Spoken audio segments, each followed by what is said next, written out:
We're going to learn about a little boy in India who for a time seemed like he was the worst behaved kid on the planet. But the truth was, that little boy had a huge secret.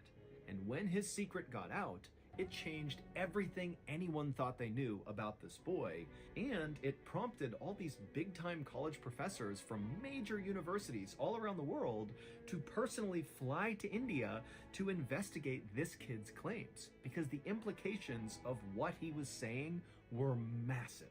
But before we get into that story, if you're a fan of the strange, dark, and mysterious delivered in story format, then you've come to the right place, because that's all we do, and we upload once a week. So, if that's of interest to you, please replace the like button's roll-on deodorant ball with a single clove of garlic.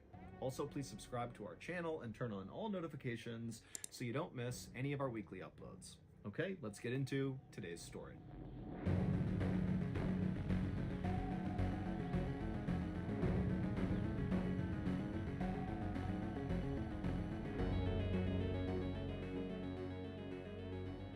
Late one afternoon in December of 1986, a woman named Shanti Singh was sitting on her bed cradling her toddler son, whose name was Titu, as he threw a huge temper tantrum.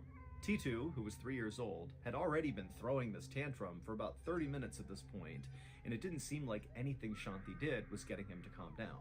In fact, honestly, it just seemed like Titu was getting worse and worse by the second. And Shanti knew her son's constant wailing must be annoying her neighbors in the little rural village in northern India where they lived. But again, Shanti just felt like really there was nothing she could do. After all, this was not a typical toddler tantrum. Titu was not throwing this tantrum because he lost a toy or was fighting with his siblings or something.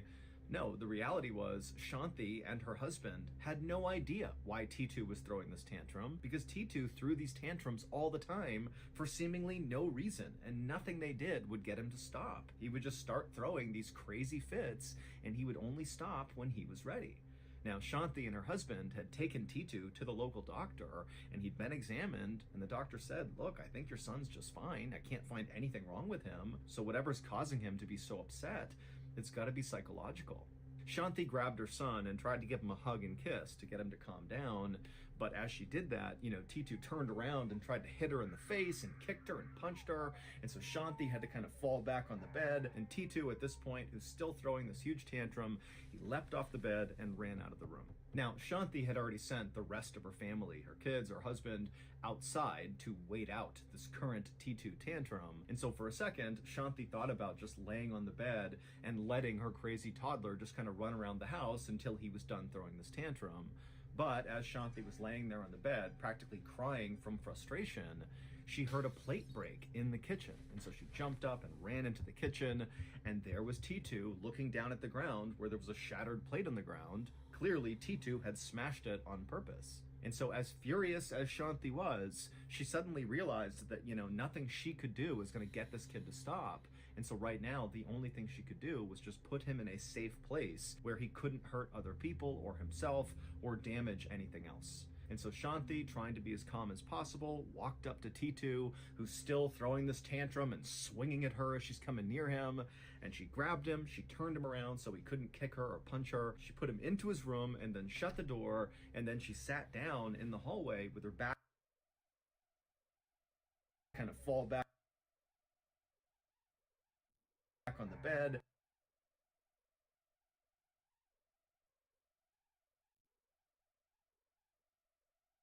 Typical toddler tantrum. Titu was not throwing this tantrum because he lost a toy or was fighting with his siblings or something. No, the reality was Shanti and her husband had no idea why Titu was throwing this tantrum, because Titu threw these tantrums all the time for seemingly no reason, and nothing they did would get him to stop. He would just start throwing these crazy fits, and he would only stop when he was ready. Now, Shanti and her husband had taken Titu to the local doctor, and he'd been examined, and the doctor said, look, I think your son's just fine. I can't find anything wrong with him. So whatever's causing him to be so upset, it's got to be psychological. Shanti grabbed her son and tried to give him a hug and kiss to get him to calm down. But as she did that, T2 turned around and tried to hit her in the face and kicked her and punched her. And so Shanti had to kind of fall back on the bed. And T2 at this point, who's still throwing this huge tantrum, he leapt off the bed and ran out of the room. Now, Shanti had already sent the rest of her family, her kids, her husband, outside to wait out this current T2 tantrum. And so for a second, Shanti thought about just laying on the bed and letting her crazy toddler just kind of run around the house until he was done throwing this tantrum. But as Shanti was laying there on the bed, practically crying from frustration, she heard a plate break in the kitchen. And so she jumped up and ran into the kitchen, and there was T2 looking down at the ground where there was a shattered plate on the ground. Clearly, T2 had smashed it on purpose. And so as furious as Shanti was, she suddenly realized that, nothing she could do was going to get this kid to stop. And so right now, the only thing she could do was just put him in a safe place where he couldn't hurt other people or himself or damage anything else. And so Shanti, trying to be as calm as possible, walked up to T2, who's still throwing this tantrum and swinging at her as she's coming near him. And she grabbed him, she turned him around so he couldn't kick her or punch her. She put him into his room and then shut the door. And then she sat down in the hallway with her back up against the door to keep it shut. And then as T2 inside the room began banging on the door and trying to open it, Shanti's sitting there anchoring the door, and she's just praying that her son's gonna calm down soon. And then at some point, Shanti heard her son start to say something that typically signaled the end of a tantrum. T2 in the bedroom began saying the word Shurshverma, which actually was a nonsense word that Shanti and her husband and the other kids had no idea what it meant. But, T2, at the end of his tantrums, he would always just start saying over and over again, Shurshverma, Shurshverma, Shurshverma. And so Shanti, she's in the hall and she's hearing T2 start to do that. And so on the one hand, she's thinking, okay, this tantrum's about to end. But on the other, she's like, I have no idea what that word means. It's obviously connected in some way to what's going on with my son, but I have no idea what it means. It sounds like nonsense. And so Shanti began yelling through the door at T2 to explain what Shurshverma meant, but T2 had no explanation. He just kept saying the word over and over again. Shurshverma, Shurshverma, Shurshverma. Oh, nothing works on this acne.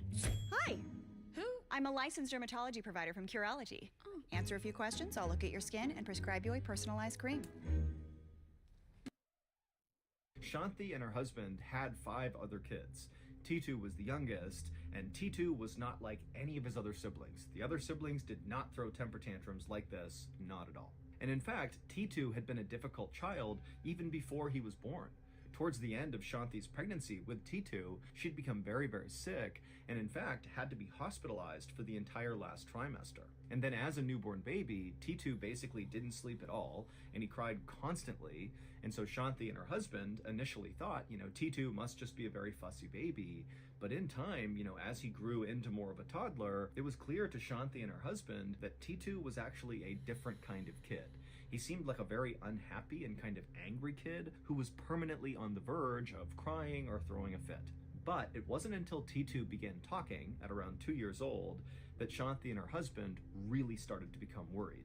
Because the things T2 was saying as a 2-year-old were just not in keeping with what you would expect a 2-year-old to say. And I'm not talking about the nonsense word that T2 would use during his temper tantrums, Shurshverma. Basically, T2 would say things that seemed to indicate that he genuinely hated everyone in his family. Now, for context, Shanti and her family were not poor, but they weren't rich either. They lived in a little concrete home, they didn't have a TV or a car, and all the kids wore hand-me-down clothes, and Shanti actually handmade her clothes and her husband's clothes. But the family always had enough food to eat, and they were educated, and they seemed happy enough. It's just that they didn't really have the ability to do anything extra, like above and beyond a modest life. And T2 had never known anything different. This was his life from the day he was born. But when he learned to speak at around 2 years old, it was like all T2 wanted to talk about was how crappy of a lifestyle their family lived. For example, when T2's mom, Shanti, would put on one of her saris that happened to be ripped, a sari is a traditional garment in India, T2 would look at what she was wearing, and in toddler speak, he would tell her that she looked terrible and that it looked like she was just wearing rags. T2 would also walk around their house and he would point to spots in the house that looked dirty, and he would demand that somebody cleaned it up because he didn't want to live in a dirty house. And then whenever the family needed to go somewhere and they would walk there or take the bus there, T2 would complain the entire time that he wanted to be in a car, and why aren't we driving in a car? Like, why are we walking? Despite the fact that T2 basically had never used a car before. But perhaps the strangest aspect of T2's behavior was around the time he began talking and insulting his family, he also began talking about this very historic city called Agra, which was located about 8 miles away from where they lived. Agra was famous for being home to the Taj Mahal, which is considered to be one of the most beautiful buildings ever made. Agra also has a very busy downtown and lots of tourism, but T2 had never been to Agra, and there was no reason he would be drawn to Agra, like his family had no connection to that city. But starting around the time T2 began talking at 2 years old, he began asking to go to Agra several times a week, and when his parents would say, no, we're not going to go to Agra, T2 would throw a huge tantrum. And so not long after T2 had begun speaking and saying all these terrible things, Shanti and her husband decided that really all they could do was just wait and hope their son grew out of this terrible behavior. But T2 did not grow out of this. Shortly after his parents decided to just kind of wait it out, T2 would randomly attack another small child with a sugar cane, and he beat the kid so badly the kid was bleeding at the end of the attack. And then also another time, shortly after the sugarcane beating, T2 was at the store with his mother, and his mom was looking at this bracelet, which she couldn't afford. She was just looking at it through the glass, and T2 sensed his mom wanted the bracelet, and in an odd show of affection for his mother, he turned to the shopkeeper, this little tiny kid who's not even 3 years old yet, and he tells the shopkeeper that if he doesn't give this bracelet to his mother for free, that T2 will shoot and kill the shopkeeper. And so after this, Shanti and her husband just stopped taking T2 out in public at all. It was just too embarrassing. But what really just unsettled Shanti the most about her son's behavior was that nonsense word that T2 kept saying at the end of all of his tantrums, Shursh Verma, Shursh Verma. And so fast forward to that day after he's broken the plate and now Shanti's put him in his room, T2 began saying that nonsense word, except he was getting a little bit older and his speech was getting a little bit more clear. And so as Shanti was laying up against the door, she realized that her son was not saying a single word, Shursh Verma, he was saying 2 words. They were Suresh Varma. But Shanti had no idea what that meant. She thought it sounded like a name, but it was a name she had never heard before. But one day, a few months after the dish-breaking incident, in April of 1987, all of T2's very strange, erratic, terrible behaviors would erupt all at once. You're looking pretty good in there. Yeah? Thought you two are maybe together or something. You and that big girl. Watch out for your new girlfriend. There's some shit you don't know about. That April day started out like any other. Shanti made breakfast for her family, and then her husband headed out to do some errands, and her 6 children kind of dispersed around the inside and outside of the house to play, study, whatever. But T2 was really grouchy, and so he stayed inside in the kitchen with Shanti. A little while later, Shanti's oldest son came into the kitchen, and he asked his mother, hey, when will Dad get back from his trip to Agra? Shanti's husband had gone to Agra to run one of his chores, and Agra was the city that T2 was totally obsessed with. And so when Shanti's oldest son said the word Agra, T2, who was sitting in the kitchen, he heard it and kind of looked up like he was totally fixated on their conversation. And then as Shanti and her oldest were talking about the dad, T2 just got up, left the kitchen, and he went to his room. He grabbed a couple of things, and then he came back into the kitchen carrying this bundle of clothes with him, and he walked right past his brother and his mother. He went out the front door and began running down the road without saying a word. Remember, this is like a 3-year-old child. This is not a teenager, this is a little kid. And so Shanti and her oldest son, they kind of watched in shock as T2 ran off down the road, and for a minute, neither of them did anything, and then it was like they broke out of their trance, and the oldest son just turned and began running out of the house to catch up with T2.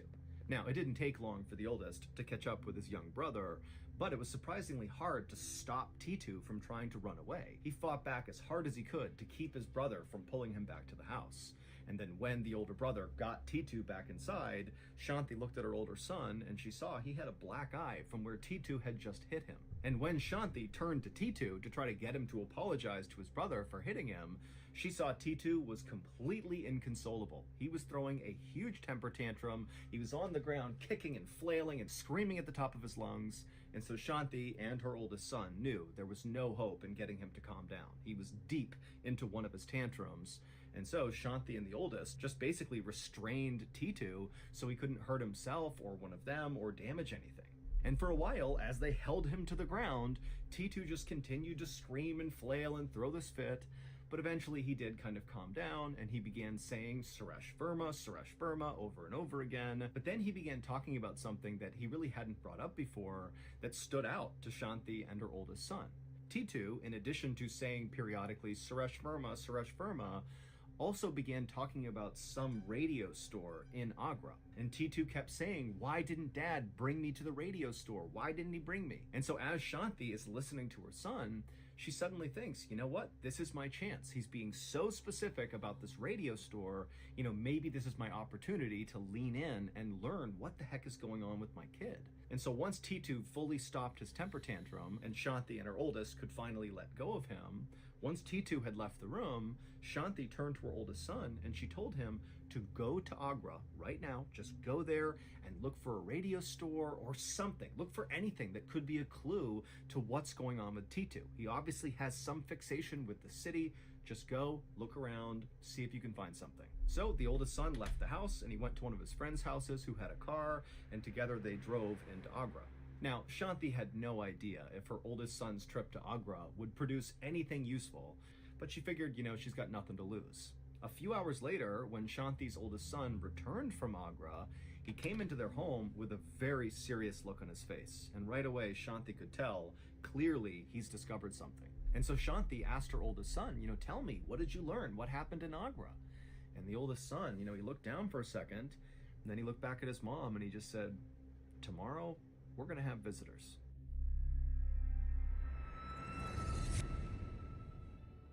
Are you a fan of the strange, dark, and mysterious? If so, then you're in luck. Because our massively popular show, the Mr. Ballin Podcast, which since the end of 2022 has been exclusively on the Amazon Music platform, is now available on all podcast platforms, and it's free.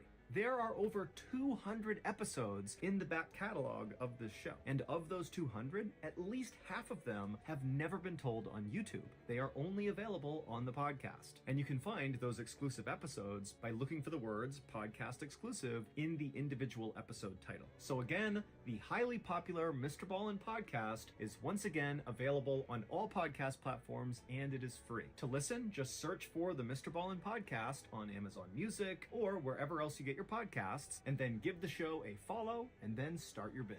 Oh, and also, if you are one of the amazing people who subscribe to Amazon Music to follow the Mr. Ballin Podcast when it went exclusive, don't give up your membership just yet, because there are still huge perks for listening to the show on Amazon Music. With your Prime membership, you can listen to new episodes of the Mr. Ballin Podcast 30 days early and ad-free on Amazon Music. But again, the show is now available on all podcast platforms, and it really is free. So, thank you so much. Have a nice binge. This is like a secret weapon. It's Arcade by Output, one of the greatest plugins that I've ever used. A lot of plugins that we open, we're just staring like preset menu, preset menu, preset menu. But when I open a plugin like Arcade, it just activates something in you creatively. Look at the amount of sounds that you get. These are all your different options that you have. Whether you want vocals, you want some orchestral sounds, you want... The next day, a car pulled up in front of Shanti's home and 6 people climbed out. There was a woman wearing a beautiful red sari who appeared to be in her 30s, and then there were 3 other men who also appeared to be in their 30s, and they were all wearing suits and jackets. And there was also an older couple, a man and a woman, and the man was wearing this beautiful sweater, and the woman had on all this silk. It was clear, just from the way they looked, that these 6 people were not from this area. They were from somewhere else, and they had a ton of money. Now, Shanti was inside the house, and she was watching this group arrive, but she did not go outside to greet them. She, her husband, and all of her kids, minus T2, had decided the night before, when they knew these visitors were going to arrive, that they wouldn't go out and talk to them. Instead, they would just allow T2 to basically make first contact with these people and see what happens. So when Shanti saw this group of 6 very well-off people were standing right outside of their gate, kind of waiting to be let in, she called for T2 and said, hey, go outside and open the gate for our guests. And so T2, who was not throwing a fit at this point, he came running through the house and he went to the door. He's not looked outside yet. He opens up the door and he runs outside and he sees these 6 people on the other side of the gate. and suddenly Shanti heard Titu make a sound that he never made. It was like the sound of pure joy. He was so elated to see these 6 people. Shanti couldn't believe it. For a second, Shanti closed her eyes and almost started crying because she knew, even before Titu had made that joyous sound when he saw these people, they were about to solve the mystery of what was going on with her son. Just then, Shanti heard Titu from outside yelling for Shanti and the rest of his family to come outside and meet his other family. Shanti went to the door and gestured for the guests to come inside, and then she led them through the house to the back deck, and then after they were all seated, Shanti looked over at her son, Titu, and she saw he had this huge grin on his face. He was so happy, and he was staring intently at the woman who got out of the car, who was in her 30s and wearing the beautiful red sari, and she was sitting right across the table from Titu, and Titu is just locked on her. Now, at this point, nobody is speaking. Everybody is just sitting there. No introductions have been made, so nobody even knows each other's names. And in this kind of tense and awkward silence, Titu, who again is just staring at this woman in red, he eventually breaks the silence, the 3-year-old child, and he asks the woman in red to come sit next to him.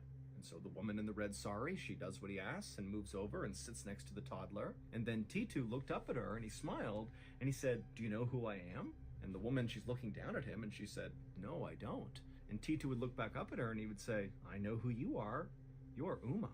And at this, the woman in red, whose name really was Uma, she gasped. She had no idea how this kid knew who she was. But before she could even say anything, Titu continued. And he said to her, "Hey, do you remember when we went to the fair with Ranu and Sanu and I bought you those sweets?" And at this, the woman in the red sari, Uma, she had this new look come over her face. Instead of looking like she was just kind of shocked and appalled that this random kid knew who she was, now it was like a look of shocked recognition as she's looking down at Titu, like she suddenly understood what was actually going on. And at the same time, Titu's mother, Shanti, was watching this happen and she was kind of piecing together what was really going on here, and suddenly she realized she needed to check something. And she got up and she ran out of the room and she came back with scissors. And without saying anything, Shanti went straight to Titu, she pushed his head to the side, exposing his right ear, and she used those scissors and began cutting all the hair off his head that was kind of drooped over his right ear, kind of exposing the right side of his skull.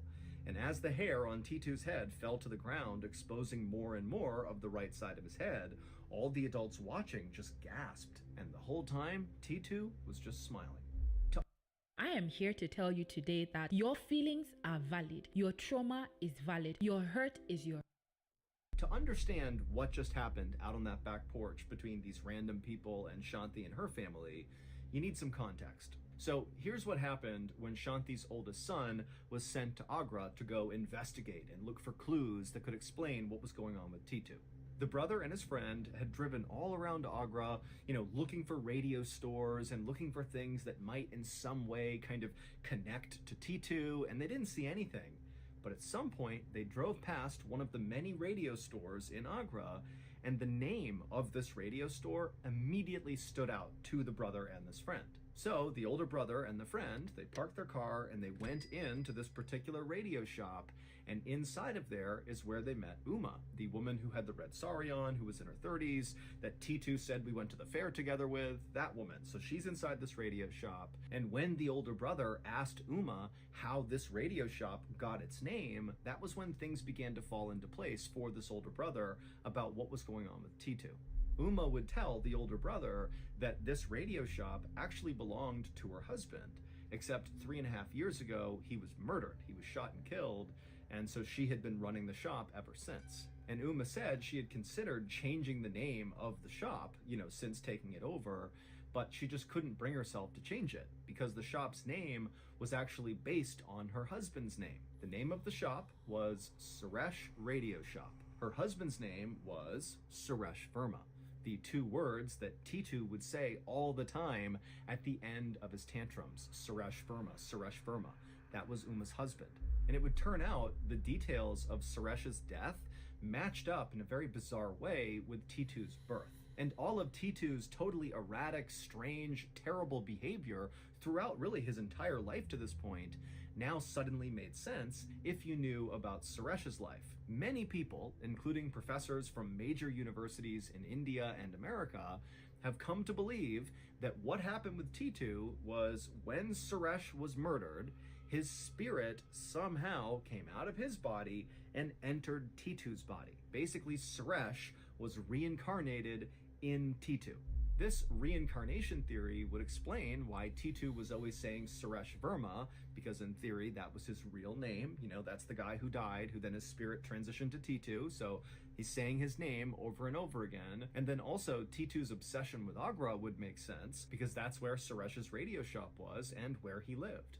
Also, the reincarnation theory would explain why T2 was so critical of Shanti and the rest of his family's lifestyle, basically accusing them of being poor and kind of living below his station. Well, Suresh's family was very, very wealthy, and so that was the lifestyle Suresh had lived. And so if his spirit was now in T2's body, he might be at odds with their lifestyle. And lastly, the reincarnation theory would explain the two very unique and very pronounced birthmarks that T2 had right next to his right ear. He had one right above his right ear and right below it. Now, these were birthmarks that Shanti was well aware of, but after she learned about how Suresh Verma was killed, he was shot in the side of his head, and the bullet went in above his right ear and then came out on the bottom part of his right ear, right here. When she heard that, she ran and got the scissors, she cut the hair away around T2's ear, revealing the two birthmarks, and then the other families saw those birthmarks and they're like, oh my goodness, that is literally where the entry and exit wounds were on Suresh. And then also, it's worth pointing out that on the day Suresh was shot and killed, well, basically that day was when T2's mother, Shanti, began feeling really sick during her pregnancy with T2, and she had to be hospitalized. After this discovery about T2 and Suresh Verma, Shanti and her husband and the rest of her family expected T2 to want to live with Uma and his other family. And at first, that is what T2 wanted to do, but pretty quickly he actually decided that, you know what, I want to stay put with the family I was born into, and we can just visit with the other family. And so that's what they did. You know, Uma and the other wealthy family, they made visits all the time to see T2 and vice versa. You know, the families got along great. And as for T2, you know, he was really happy. You know, his bad behavior basically went away and he became a normal, high-functioning kid. And T2 has grown up and become a very happy and successful adult. He's got a family of his own, and he's currently a professor at a college in India.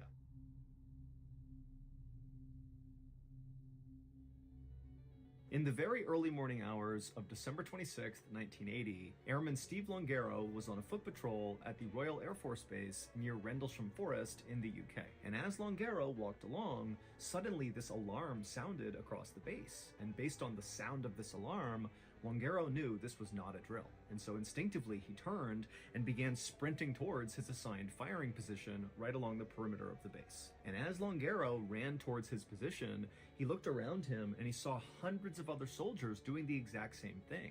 But once Longaro actually reached his firing position and looked out, you know, looking for the threat that's coming into the base, he realized he didn't see anything. But then when he turned to look at his colleagues to ask them, you know, what's going on here, he noticed everybody else was not even looking outside the base. They were kind of looking off to the side towards Rendlesham Forest, because there was something out there kind of hovering in the trees that was casting this very eerie red light over everything. And this was just the beginning of what would go on to be one of the most credible and unsettling paranormal events in history. If you want to hear this absolutely crazy story, then you need to check out one of our newest podcasts out of Ballin Studios. It's called the Bedtime Stories Podcast, and they're the ones that covered this story, and the name of this episode is the Rendlesham Forest Incident, and they just published it a couple of days ago. So look up the Bedtime Stories Podcast on any podcast platform, give them a follow, and then start listening. Enjoy. So that's going to do it. If you enjoyed today's story, be sure to check out our podcast called the Mr. Ballin Podcast, where we have hundreds more stories a lot like this one. You can listen to the Mr. Ballin Podcast on Amazon Music or wherever you get your podcasts. Enjoy. Wait, don't go anywhere. If you're looking for more strange, dark, and mysterious videos, click here. I'm supposed to be a king, to bring the land and the sea together. The old ways aren't going to protect us. My place is out there. I've got to do this. If you lead, Atlantis will follow. You're not as bad at this as you think. Aquaman and the Lost Kingdom. exclusively on Max. You're streaming? We have the designs to make your stream look awesome. Owned.tv is the largest streamer shop worldwide. We offer branding packages with everything you need. With our do-it-yourself tools, you can easily create designs and choose from millions of possibilities. Get started and set up your stream with our free setup guides right away. That sound good so far? It gets even better. Talk to our streaming experts until everything works with your new designs. We deliver high-quality products for different tools and platforms at an affordable price. Thousands of satisfied customers are using our products. Upgrade your stream now. TV.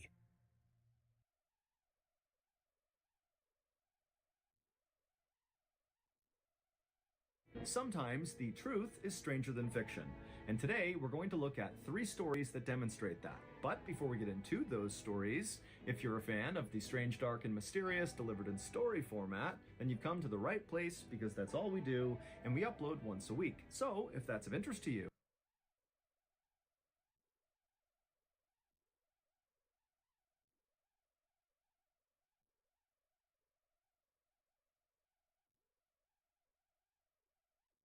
today sending anybody in the flanks just yet. Shotzi gonna do it from up top. Hold it all together. Oh, Shotzi, the slide. Not enough to get the second, though. Ali's open for business, and now Ultra have still got themselves in there. Last time, they got a great break onto Optic. Can Optic now do the same? They want to get this done ASAP and keep Ultra away from the finish line. They just can't get through, though. I mean, again, no opportunities to really flank. If you go through top P1, players for Toronto were nearby, and any kill they get from Optic is just getting traded, and if they don't get the trades, you get the deepest spawn, and unfortunate right now from Optic, not only do they have to rotate, which there's no time to do, you have to flood into where the time is now. You're not going to be able to get it done, and you talk about a bounce-back game. Ultra absolutely throttling Optic on Skid Row. That late spawn not going to come in time, or maybe the 249. Ruin the final call, why don't you? Well, there you go. Game 5. We wouldn't have it any other way. A final moment for our two teams to recoup, talk strats, and get things going. There's a real sense of camaraderie there. Kleenex getting a lot of pats on the back for that performance. He really helped the boys speed run that one and get us to the end of this series ASAP. Here we go, though. Game 5, Terminal S&D. And I'm just curious as to what sort of like absurd stat line is going to be thrown up in the map 5. Like, we had the map 1 Rio that might be the most balanced sort of score sheet that we've ever had in terms of damage and like output and kills and consistency for both teams. Then we had Shotzi with ridiculous numbers on the control, and then we had Insight that was 6-0 for 4 minutes in this game. But once again, it is the exact same score line, by the way, on the opening break there from the Rio. Or wait a minute. I'm crazy. That's the exact same. That's because it is the scoreboard from Rio. Okay, a little bit of a mix up there. You know, Optic had the strong start on P1. It was the rotation of P2 where Ultra did the thing, but there you go. We get the stats for this one. Insight, maybe a little bit shoes up, comfortable the whole way through, but Optic, for a rarity, struggling on Skid Row. You are the GOAT for that one, brother. That threw me off so bad. 8 minutes on the dot. It was 2:51:55 here on Skid Row, and again, that was the performance from Kleenex, 27 and 20, nearly 5,000 damage, massive work from them. But that is just another chapter in this saga of the build-up towards Major 2. Optic Texas have pushed Ultra the distance. The last Search and Destroy in the series was a 6-0. The Invasion was a 3-0 in Control. And now in Terminal, we've heard how they've struggled in the mid-game adjustments. The desk touched on it before. We find out how this one goes down. What a marathon this series has been so far. An absolute treat. We hope you folks at home are enjoying it. And for the folks who are going to the Major, you're going to get to see this in person as well. Chance, how you feeling, mate? I do, just insane. I feel like my head's in a blender. Kleenex just had 47 engagements to Insight's 19. So 2 very different styles of Call of Duty being played. And as you pointed out, a 1-5 record on Terminal from Optic. It has been their pain point, their focus, the place they need to make adjustments. And for Toronto, it's just their first look on it. It's a brand new map for these guys to see how they play in S&D. So very interesting to see how deep their map pool actually is. We'll find out after the break, ladies and gentlemen. It's a new dawn, it's a new day, it's a new map for Ultra, but for now, it's a commercial break. On the other side of this one, Game 5, Optic Texas have done the unthinkable. Can they take Ultra down? We'll find out after this break.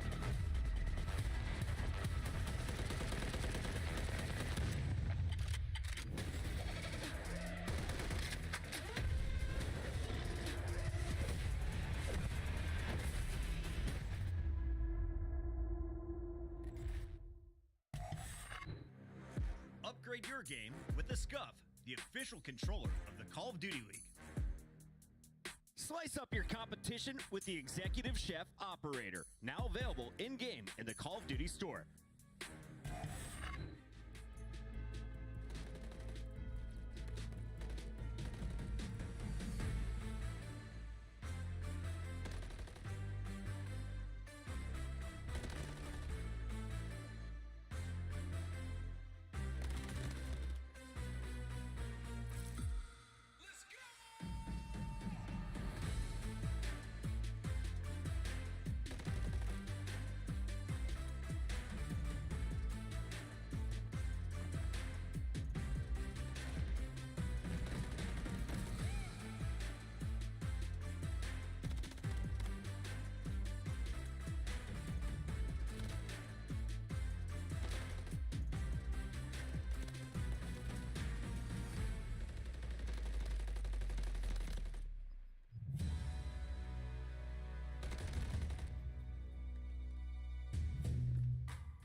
Here we go, ladies and gents. Welcome back. Game 5 is moments away. Terminal S&D. We've got Toronto Ultra, we've got Optic Texas, and it's going to be an absolute delight. The series so far has been a nail-biter for one reason or another, and whatever side of the fence you're on, it's a fantastic day for COD fans. Here we go, mate. And a scary side from Optic as well. You don't want to sort of idealistically be in a situation where you have to rely on your S&D to actually win the series. They get bullied out in both of the hard points, but going into Game 5s, obviously from Ultra, perfect. The team KD of 1.63 is absurd, and a big factor in that KD is Envoy doubling up on the damage there. 2.33 is completely absurd. But again, this is the first look we have seen from Toronto on this map, and I know for FaZe, it was the exact same story yesterday of just these teams pushing their map pool right before the major. On the attack first. Shotzi, maybe one of the guys to lead the charge. A little bit of intel coming through and doesn't waste much time. He's already on the hunt. Slinky shoulders there from Envoy. Shotzi not taking the bait just yet, or will they? Again, decisions now. How do we take back that plane? Try to get that bomb down over towards A. Gunfight over by B. Slows down Dashi. Now the mind games continue. Yeah, Envoy trying to disrupt the timing after you clear out the cockpit. Maybe that's when you slide in, so that's why he's chucking out the nade. But you know the plane hit's coming. You know it's going to happen, and it's Pred that gets that first blood. And they got the pressure down low, and Shotzi is already hunting you down in your own spawn. Scrap can't make the play. Pred is gunning players left and right. Maybe a slight mechanical error there from CleanX. Can't quite hop the box. Insight now. Takes one. Tagged up. Takes his time. He's got 40 seconds to play. That is not going to last long. Yeah, that is an absurd round. Was it Pred that slid into the plane to get that kill? Yes. Or did he wall bang from outside of it? If he slid in and got the kill on Envoy like that, that is clinical. Yeah. Able to get 3 in the round. It was able to get prone as well, but it was the start. It was the nade from Shotzi, cooked to perfection. It looked like an impact grenade. It hit that wall and exploded immediately. The inside of fuselage pops. Shotzi sets up his boy perfectly. Envoy had nowhere to go. Round 2, here we go. And you talk about mid-round adjustments being the focus point. After they got that first blood, they just ran it down underneath the plane. That is a very discomforting feeling for Toronto. And now on defense, 2-2 split, more or less from Optic. Kenny roaming more towards mid, but he can cover everything on the map from top third. Ultra making a good bit of noise over by B, but Envoy with the bomb, repositioning, and by the looks of it, it's going to be a bit of a late plane hit. I think for Optic Texas, the objective is don't let the round get to that sort of middle portion. Don't worry about it. Jossie Pred on the outside. Catching some rays, waiting for a player to take the bait. Can Pred keep the spree going? As we are running out of time in this round, those 2 members of Ultra. Here they go. Envoy eats it. 4 in a row for Pred. Drops down immediately, and if anybody wants to drop down to trade Pred, Shotzi's also waiting in the wings. You get the plane cross covered, you get 2 players down low, and you got a man advantage. This is looking like a gorgeous round from Optic. Days like that as well. Seemingly nothing can go wrong for Optic. Wonderful coverage there from Scrap. And Pred's still alive out here. 15 seconds on the clock.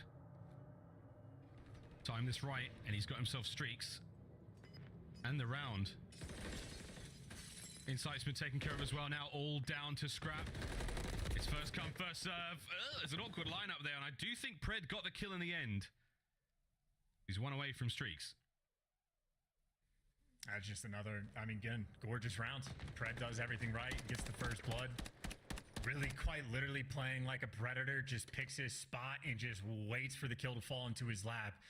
Shotzi maybe getting caught. Red dot chasing just a touch, but at that point, there's 17 seconds left on the game clock, and you got Kenny and Dashi watching the cross towards plane. So the wall bangs and shots on the cross completely on point. Back-to-back beautiful rounds coming from Optic, and also 8 rounds in a row in Search and Destroy. Just throwing that out there. Oh, yeah. 2 teams have done it. Let's see if Optic can join the few. Nearly every round has been so slow in the opening break so far. Not a lot of opening action. Both teams doing a very, very good job of feeling each other out. Nice nade. It is perfect. Yep, I was going to say, you could see everybody trying to line it up, and CleanX going to be on the bitter end of that one. Kenny gets active freebies for him. This is as good as it gets. This is going to be 9 rounds in a row from Optic against Toronto Ultra. All on his lonesome now, Scrap. All my friends are dead. And the bomb's been planted at B. That should be it, those tags. He's not going to be able to challenge Dashi. Here come the members of Optic, hunt him down, end the round. Although, there it is. The trade's complete. 9 rounds in a row. There's not even a moral victory here, rather. Scrap might get an extra kill before he falls, but that was a hopeless round. That is perfect nade coordination coming out the start. It was a Semtex for whatever player was playing inside of Dreams, but also the nade from Shotzi. Again, just perfectly coordinated. That duo right there. absolutely perfect. And again, Kenny jumps on a player as well. Him and Dashy also making plays on the other side with the distraction. So both duos right now from Optic Texas putting in work. And again, 9 rounds of search and destroy in a row against what we might have to say was formerly the best team in the world, because right now a lot of teams are getting active. Very indeed. Trades Kenny. Oh, fights two. Pred into the fight. Last man up. Envoy. Don't worry about it. Clean. As the writing is on the green wall, these boys are absolutely running Ultra over. Don't want to deal with Shotzi by the plane. Have fun dealing with Kenny over by Eskies. 3 in the round and 7 overall. Maybe the only pain point for Kenny so far this year has been an aspect of the S&D game, but right now, absolutely thriving. 10 rounds in a row. This is a spectacle. Make no mistake. This is Optic. Again, game plan on absolute point. And you have on the flip side from Ultra, I mean, everybody's struggling. Scrap has only been picking up freebies when he's the last one alive. Yeah, and they barely count. Consolation kills all members of Optic. They've got priority boarding and they've got the plane. They're in. Massive damage. Kenny walks away with the first blood. They know Envoy's at the backside. They're set up here for this one. Just over a minute to go. Should be able to plant that bomb any second now, but they are waiting for the counterattack from Ultra. Well, Pred's got the hallway. You got Dashy looking for the flank, and the other two doubled up in the plane. So if you try to make the move, someone's going to catch you. Pred able to get it. And now a 4 versus 2 with so much time. Optic simply not making any mistakes. Oh, not at all. Oh, Pred. Bit of awkward timing. That player may be able to get behind them. Dashy, though, no problem whatsoever. Take care of its sight, and it is an immaculate round from Optic Texas. Once again, I cannot believe what we are seeing in search out of this team. And, you know, the conversation maybe long-term needs to be the maybe pick and ban decision-making for Toronto Ultra. We're not going to get our answer until the major. But right now, Toronto Ultra might be dishing out some confidence to the other top teams in the game. They are getting obliterated in search. And it's one thing if it's just Terminal, the map that they've never played. It's their first look on it, their first repetition. But even on the Karachi, their bread and butter, Optic are just blowing them out.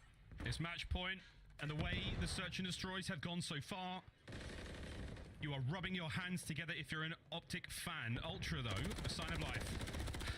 Snuffed! Okay. By Shotzi, and he's gone.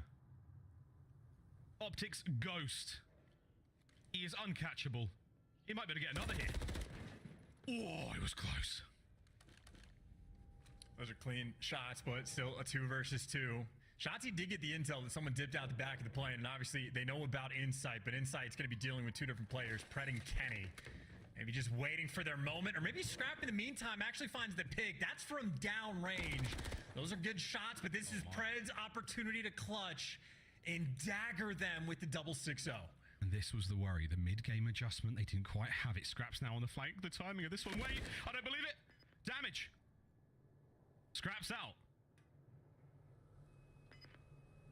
Pred holds his irons. Will he chow this? Ultra, stay alive. And that is all it takes. Just a massive clutch with Scrap winning 2 huge gunfights. And that is absurdly icy and patient as well. Hold on. It looks like Pred lost the match. It's the worst thing that's ever happened to him. He's going to hear about it later. That's like a trash talk 1v1 that Scrap's just going to hold that over his head. But game's not over. Ultra maybe thinking about the concept of what it's like to have a comeback. But right now, Envoy, the man in game 5s, has the 2+ KD right now on a goose egg. 0-6, still looking for his first. I think Pred's buying the boys a steak dinner tonight. His card's on the table after that one. 5-1 though, Ultra. Uh-oh. Kobe. Shotzi says goodnight. Man advantage, Toronto. I do wonder if that's either him just being a moron or if someone threw a frag that landed on his feet and he tried to toss it back and just like accepted the kill. I think it's probably just unfortunate, but you never know. Either way, first blood. Ultra, congratulations. We'll see if they can make something of it. They've kept Optic on their side of the map. All these shots from Scrap. Really nice shots. It's going to slow him down once again. Clock still ticking, 40 to go. Very difficult to be comfortable in these moments. You do have Dashi in prime position to get a freebie. There it is. Even up the odds. 3 versus 3. The B site much more open now than it was before. And Scrap, if he wants to make the play, might be jumping straight into Kenny, but Scrap not getting active just yet. But even with the way this round started, Optic, this is incredibly clutchable. They're very capable of getting this one done. Ultra now scrambling to find the approach towards the bomb site. Kleenex, the closest man. Shoulders thrown, doesn't see anything, commits. Dashi gets them both, the last man, Scrap. Can Bruce find another one on the round? No, Scrap gets it. And Pred puts in the bed, Optic Texas, with an absolutely disgusting display in Search and Destroy. They win the game 5. Not that I'm going to ever doubt Optic's confidence to begin with, but if they weren't before, they are certainly infinitely more confident now going into the new major. That was absurd S&D gameplay. They started to troll a little bit in like the very final round, but outside of that, the Karachi, absolute spectacle. Every single round they had a game plan, the mid-round adjustments on point, hunting down the players on Ultra right from the jump. No fear in their hearts, all the confidence in their world, and a very solid Game 5 victory. One thing that has certainly been true from Optic Texas, they have been clutch throughout this entire stage, and, well, more things to add to the pile. A donut there from Dylan Envoy. And another 6-0 defeat as well. Ultra, this has been an incredibly interesting, like, qualifying stage for this Toronto team. And honestly, I just can't wait for the major. Can't wait for the major, but yep, another donut. Another man in the running to be the next James Bond, as Daniel Craig is getting a little old. But there we go, Search and Destroy done. Game 5 complete. Optic. CDL points go their way, and confidence more than anything is something that we'll be looking at time and time again for them there. 6-0, 3-0, 6-1. No way, they Nesload Ultra. There you go. But the scorelines in the hard points still very, very promising from Toronto Ultra. Plenty to work on there on that terminal and the Karachi. But Invasion Control is another one, actually. These are really tough ones for Ultra. They certainly said we will square up on your best maps and see how it goes. It didn't go that great. So for Ultra, maybe a major takeaway here is we have a lot of work to do in those game modes. My God, what a good day of COD. Myself and Chance say see you later, and we say hello to the desk. Thank you to Colorado's coldest color caster, Chance, and his good buddy Miles. And congratulations to Optic. You put on the show proving you are the most clutch team in the game. The question I have to open up this segment is, can you settle this for the FaZe fans in the chat? Is Shotzi the best player in the game right now? Ooh, he might have to take that title.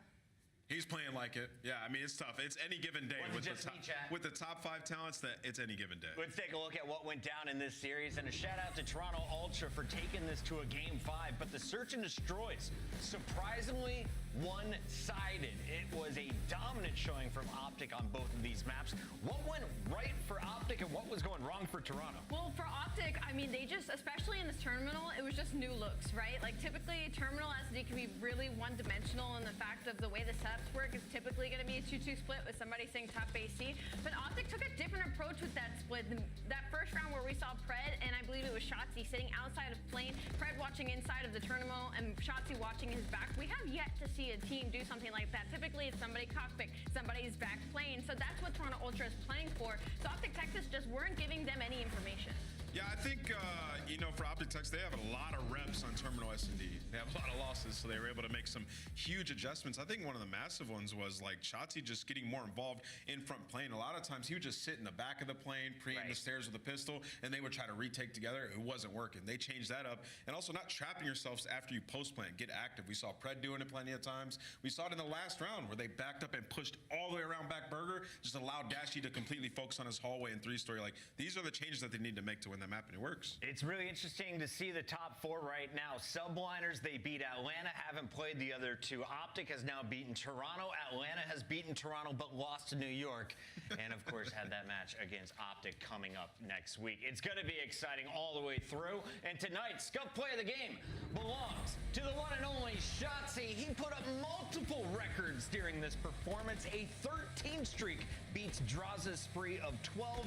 And, of course, he drops a 3 3.5, besting Pred's 2.7 for the finest controlled performance we've seen from anyone on that green wall. Listen, this was just crazy. Off the rip of the first round, Shotzi goes straight through the middle of the map, reflanks through Ice Cream, finds 4 consecutive kills to clear them off a B, and with the help from players pushing up river, he gets into their spawn. And when you go back and rewatch that, and trust me, you should, you're gonna see him every time they get 2-3 kills, he repositions an entirely different spot on the map. The guy is everywhere all at once. He is him, man. He was dominating this map.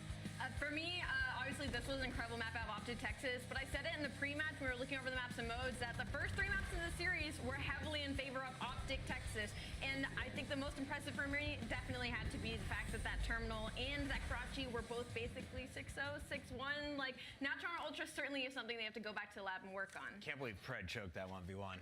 Would have been so much cooler. 10-1 finish. Just kidding. Congrats again to Optic. And here's some social reaction to our scuff play of the game. Anthony Wheeler saying it's egregious. It was. No one was getting fired up. You can't let him get away with that. Everyone chiming in on Twitter. And a big shout out to Esports Engine, our production team, grabbing these social members on. Dude, they've been adding something new every week. Broadcast have been doing great. Crushing it. Alley Cat, what was your favorite tweet of the night? My favorite tweet of the night, it's got to be the one we just saw out of Ant. Egregious. Egregious stuff. Keep your tweets coming and get ready for another Monster Winner Spotlight, because right now we got one coming your way, and we are joined live by the one and only Pred. Pred, how did you choke the 1v1, bro? That's crazy. I'm not even kidding. I was actually so mad when we lost that 1-1. I felt like it was like around 11. That's how mad I got, because I knew it was Ernie too. But yeah, I was upset, honestly. No, we saw it on your face. You had the hands over your mouth, and you could just see you were shook. But you guys came back and you finished this one strong. Clearly, S&D has been evolving in the Optic camp. Is this Damon Karma Barlow stepping in and coaching you guys up, or who do you give credit to all the improvements? Honestly, it's a collective. Our coaching staff has been on us a lot about getting improvements in S&D and just going on the map and just running around together and just figuring out ideas. I feel like that's something that really, harped on us to do. So it's a collective group. We've been in the lab, honestly, just trying to get our S&D better, because we knew that was one of our weaker flows. Pred, you guys have now surged to being 6-0 heading into Major 2. I feel like it's been a while since we've seen this dominance of a performance from Optic Texas. Assuming you guys make it to that grand final, what other team you think is going to meet you there? Honestly, we don't know. We know the top 4 teams are, they're all really competitive. New York, Ultra, and FaZe. I think us 4 are we're all gonna probably meet each other on Sunday. So at the end of the day, these online matches are obviously good reps, and I just think between us 4, it's gonna be one of us in the grand finals. So hopefully it's us. Pred, talk to me about the hard points in this series. It seemed like they got away from you guys a little bit, especially on that Rio. A lot of times it felt like it was just Shotzi making the huge plays on the rotation, and you guys hitting scrap a little bit. Talk to me, what was happening throughout these HPs, especially that Rio? When you play a good team, there's going to be a lot of situations, and sometimes the better teams just end up playing situations better. So I think it comes down to a lot of the calm things. I feel like sometimes if we calm and understand where the pressure's coming from, we can react better. So I think it's honestly, it comes down to that. When 2 top teams play, there's going to be a lot of situations where it's going to be like a one-hill situation where, for example, we ended up getting that P4, we probably end up winning the map. So it's just going to come down to stuff like that. Listen, Pred, man, it's loud in there. Tell those guys to shut up so we can hear your answers. Just kidding. They're doing great. Those Razer headsets pick up everything. Pred, I do want to ask you a little bit about the final matchup. Earlier it said it was against Atlanta. Excuse me, it's against New York. 2 teams with 6-0 records. You're playing for the #1 seed. Is there any reason to hold some cards back here, or are you guys going to be giving it your all next Sunday? Honestly, we're just going to treat the match like we always do. We're just going to head in and just play the game. We're not really going to be treating that match any differently. If we win, we're going to have the #1 seed. So it's going to be the match for the #1 seed. And obviously having the #1 seed is obviously a good thing, but we're not too worried about that. We're just making sure that we get prepared for LAN. So that's the #1 thing, is just get into that tournament, win the tournament. Somehow you guys have managed to win the round 11s. You have clutched up every step of the way, and I know everyone in the chat is fired up for your final fight next Sunday. Good luck. Appreciate it, guys. Have a good day. That is Pred. That is Optic Texas with the surprise upset if you've been looking at the overall standings. But clearly Optic now a strong team entering Major 2. Let's recap all of the action on the day. And Alley Cat, I got to get your thoughts on this first battle, because Nameless and I, we picked Attach. You had faith, and Dan goes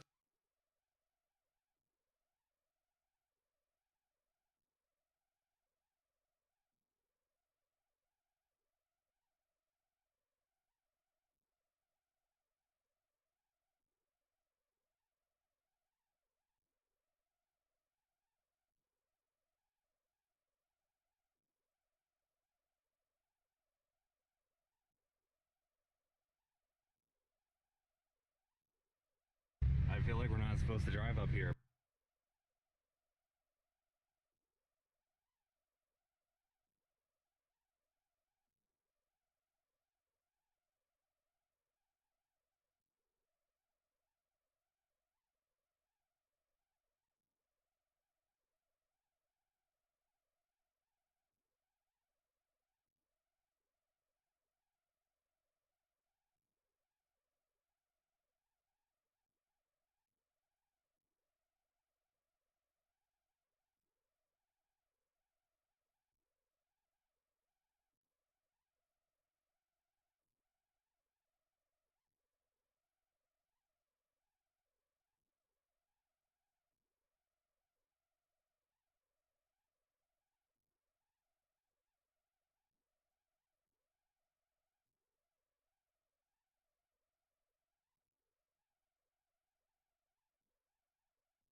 During the latter period of the Cold War, American military personnel who were stationed in the United Kingdom were involved in a series of disturbing incidents, during which they reported mysterious interactions with unidentified flying objects. Now, as we approach the 40th anniversary of the most infamous of these events, we take a look at the Rendlesham Forest incident.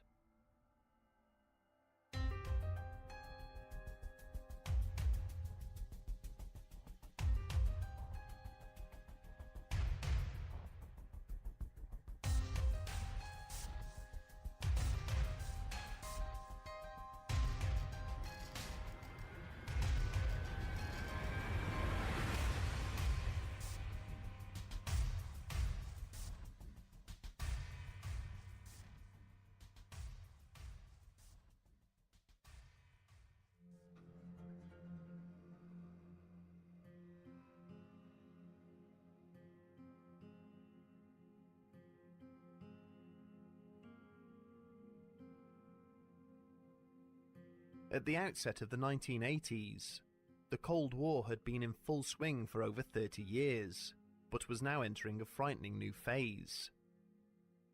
The recent invasion of Afghanistan by Soviet forces had raised tensions between the world's superpowers, taking them to breaking point.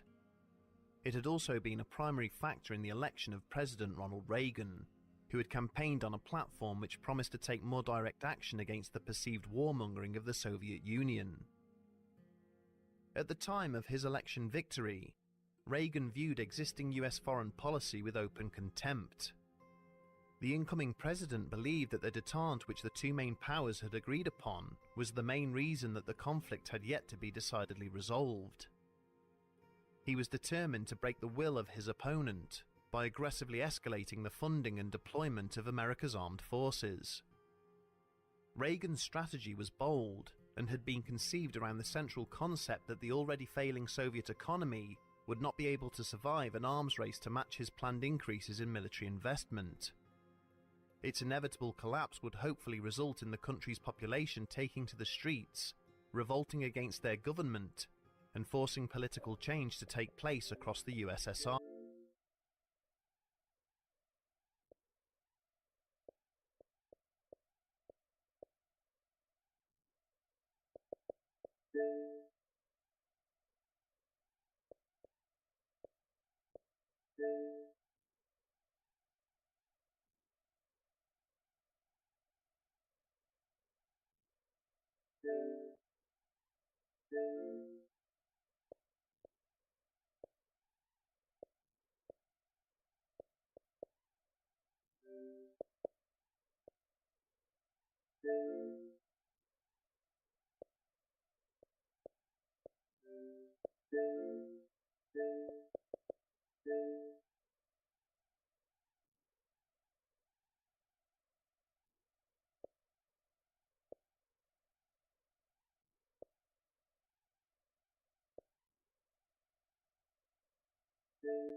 Hardcore team deathmatch. Your mission is simple.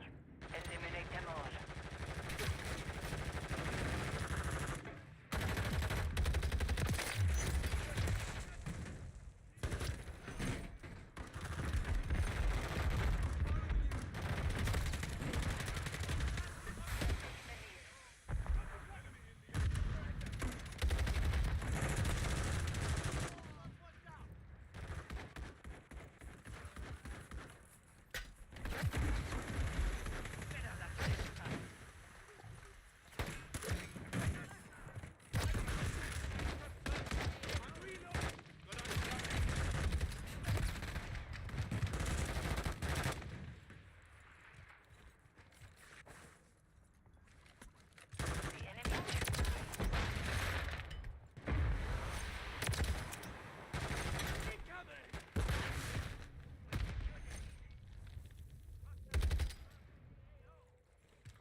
My bad, teammate.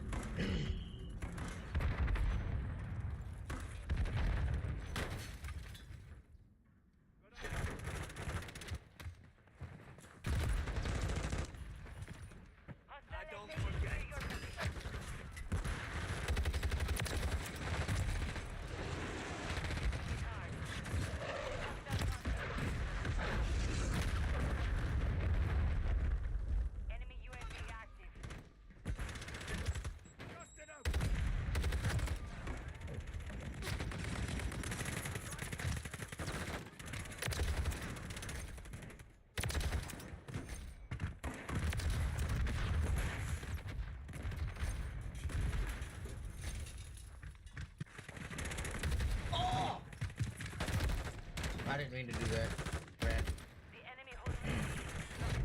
Fuck. Return to base.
What?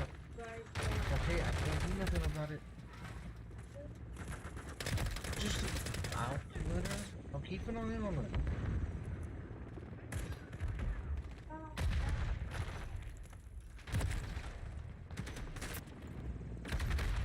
You're doing this to stay up, and if you're up when your mom gets home, she's gonna whoop your ass whether Rory's warm or not. You need to be the fucking sleep before she gets home. It's ridiculous.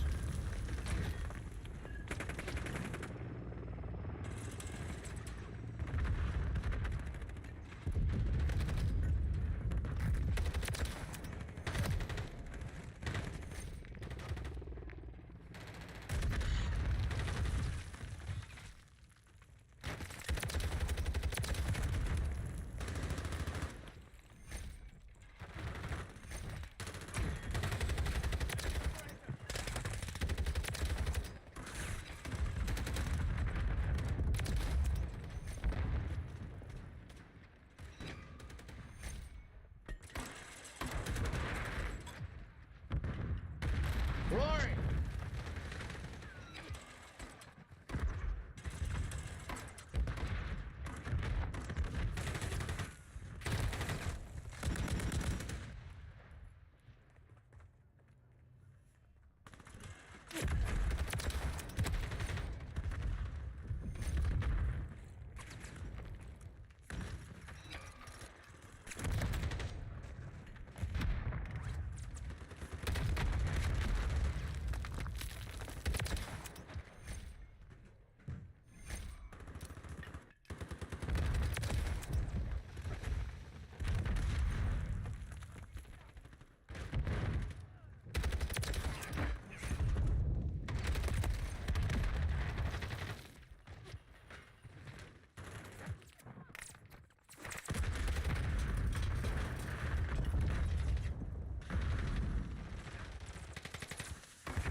Requesting rehab flyover.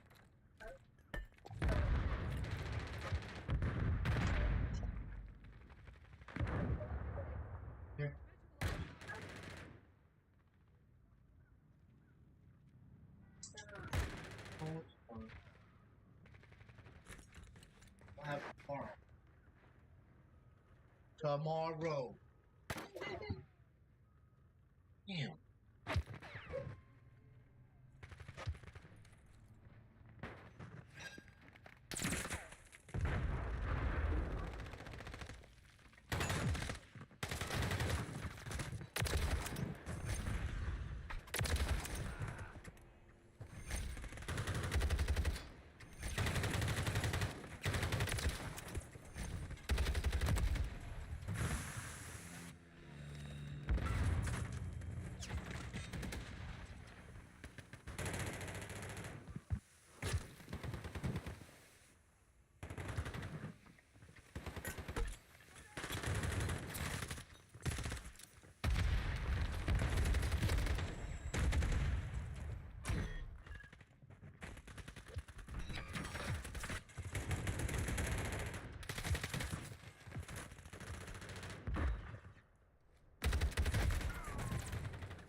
wrong, baby? Goldfish. Hey, want some? All right, I'll get you some.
No.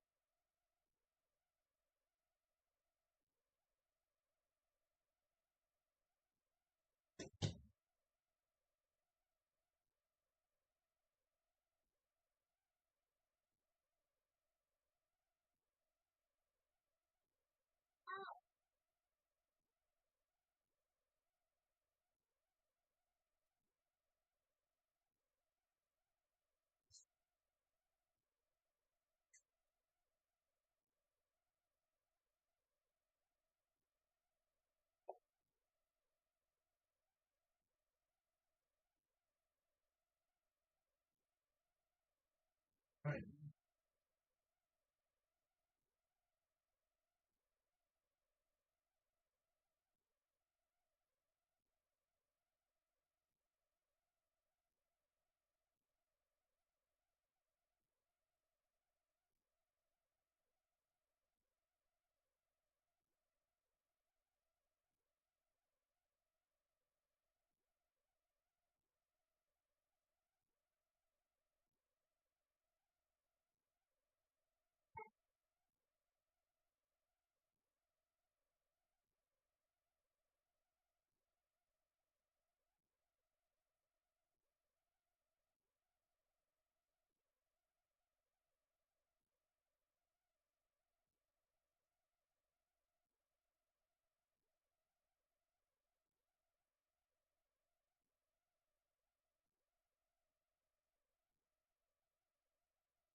What's going on, Mystic?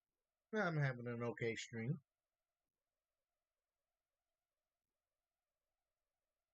See how much this time change messes with me.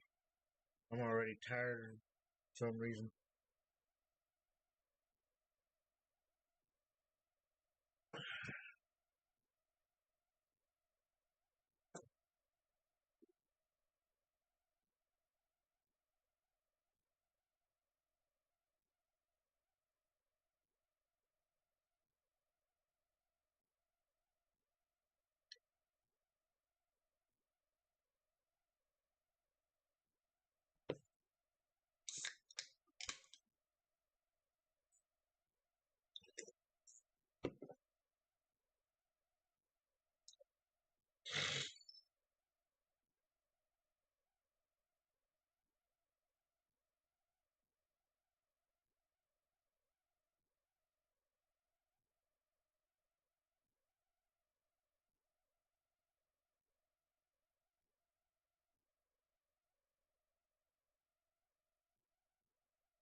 And I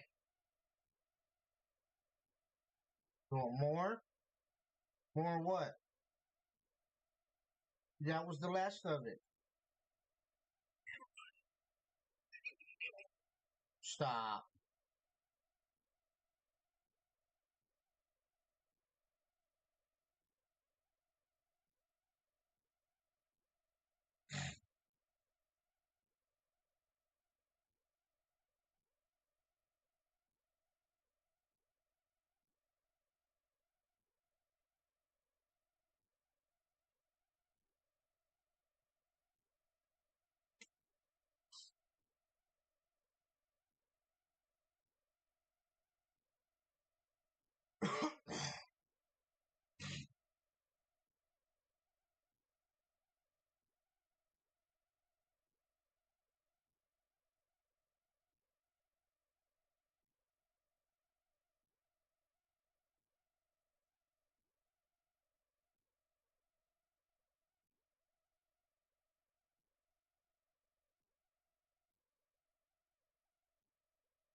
What?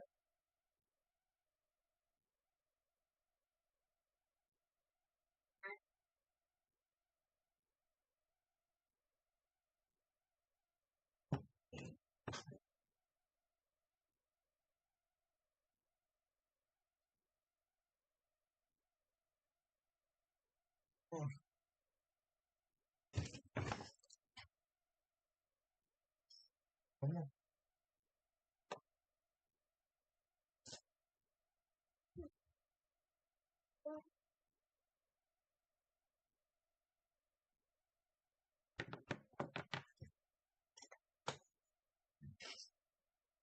There you go.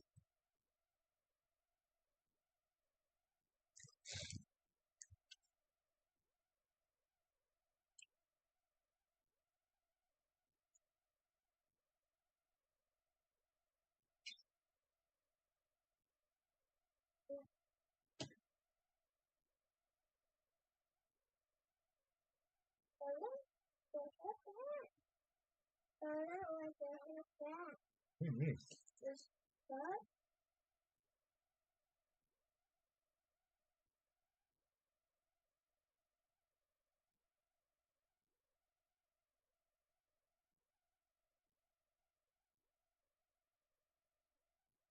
Mm.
Stop.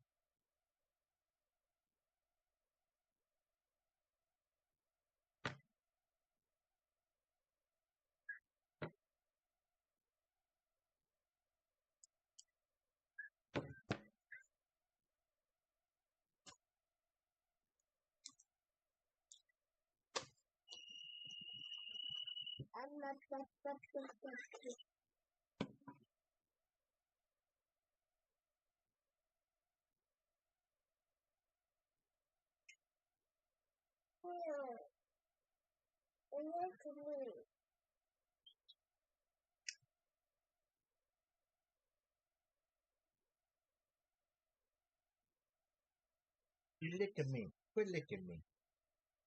Don't do that. That's nasty. Okay, okay. I'm gonna get hot sauce. Hot sauce.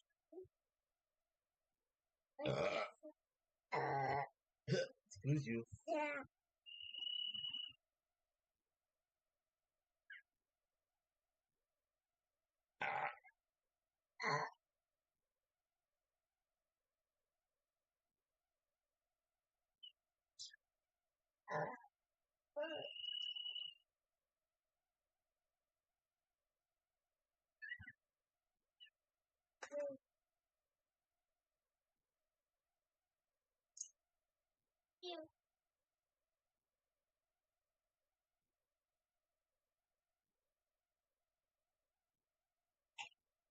Once you stop.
Stop.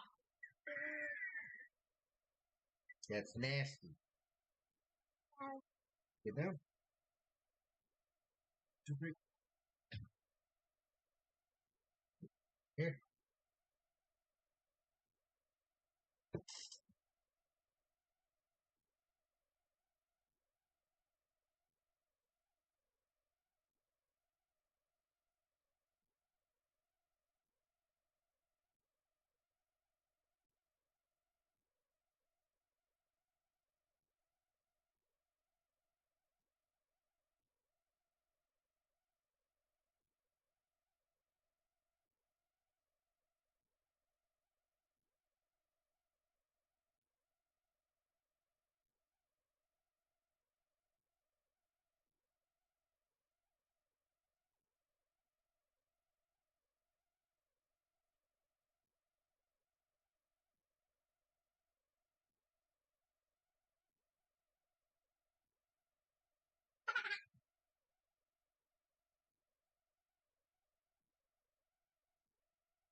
Thank you, thank you, thank you. Oh, my bad. I turned my camera off because I had my daughter in my lap.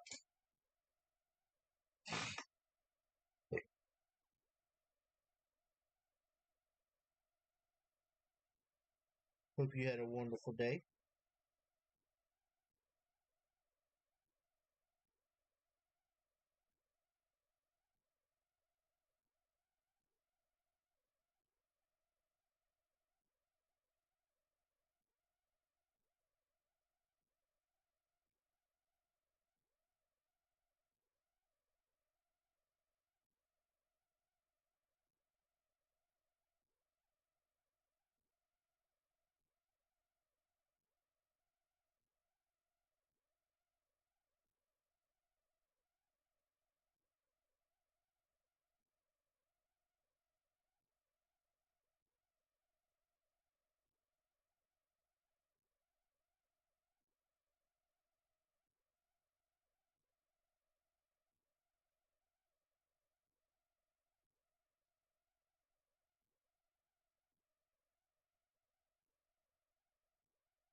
Aurora. Okay.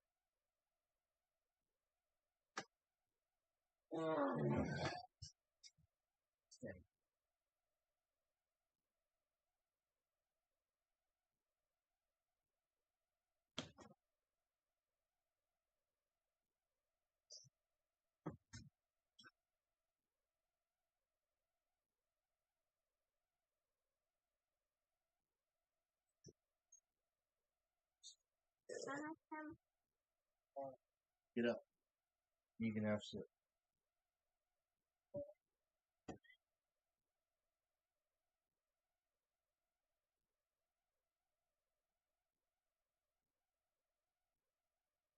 All right. Sit on the bed. On the bed. On my chair.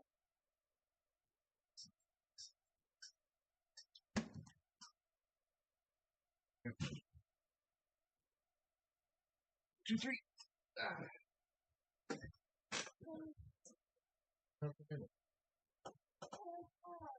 I'll get you more.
Hurry.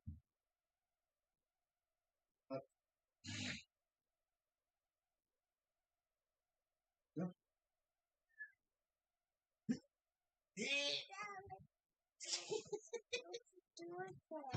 What? No, get my chair.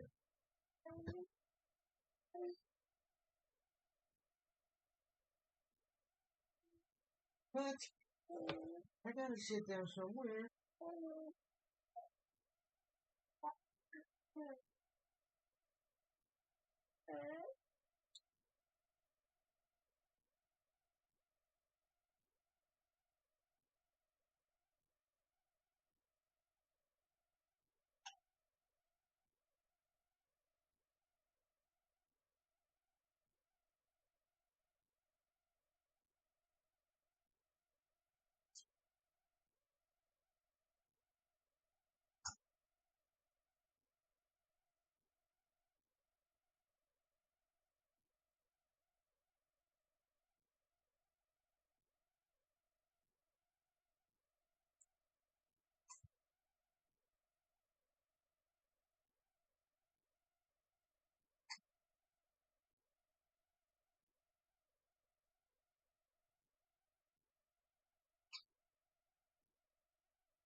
Baba. That's Baba. That's Baba. That's Baba. Yours. That's Baba. I see.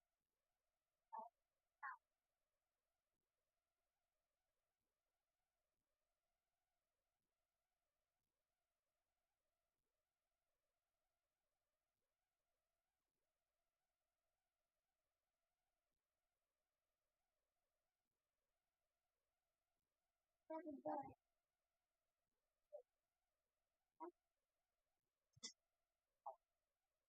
want you to sit down.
We've secured the lead.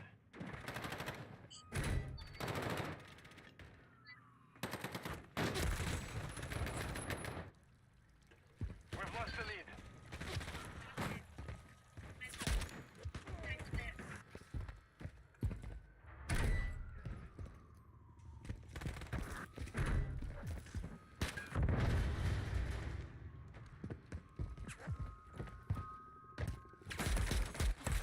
The enemy's taking the lead.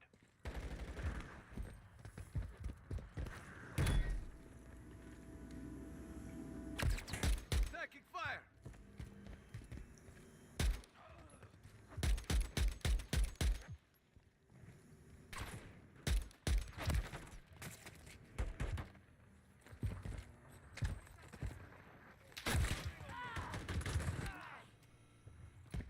Hostile UAV in the area. Taking the lead. Contact!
Thank you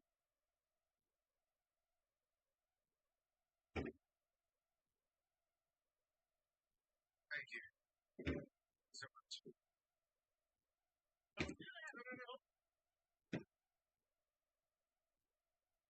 Over a song? You killed Jaleel Watts over a song? How old are you? 32 years ago. You were born with nothing. First.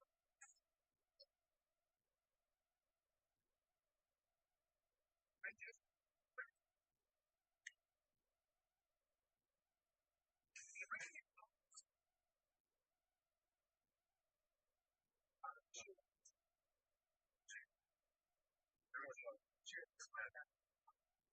My friends dropped her.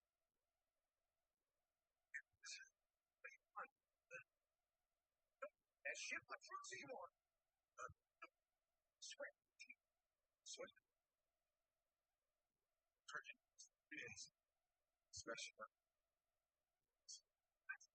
You keep drinking now, man. What's your top? Drink. Just make sure. Yeah. Hey. Yeah. Past 7 years. People relapse all the time. What are you doing? Oh. Yeah. Seen this on intervention. He's having withdrawals. Yeah. Okay. Okay? I got those in the past. Let's do it. Let's do it. See? Early on as well. Successful. Right. How about we just take a different podcast? Get you up there, yeah? Yeah. Hard. So, just to get started. Is that silly? You don't got it.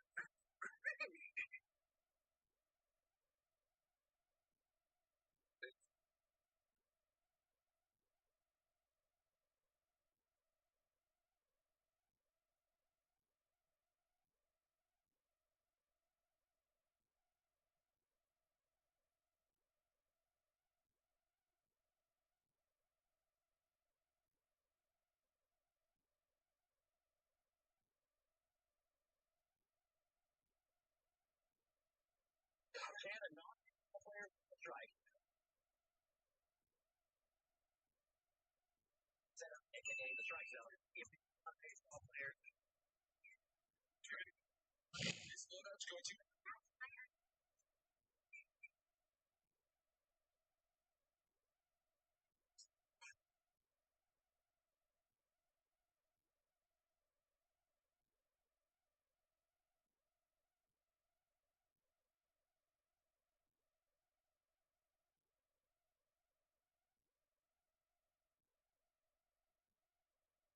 So it's got it's not okay.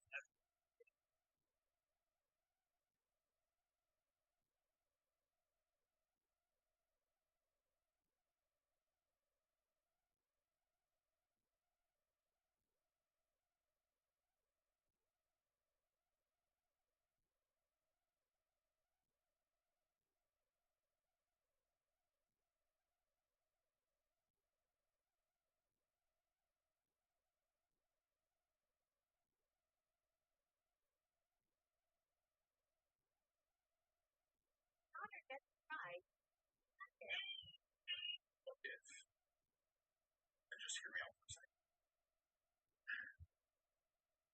Okay. Well, yeah, I don't know.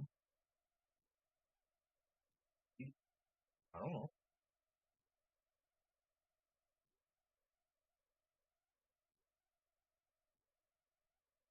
Yes, her and Matt went back out. They left 7. She said she'd be gone for an hour.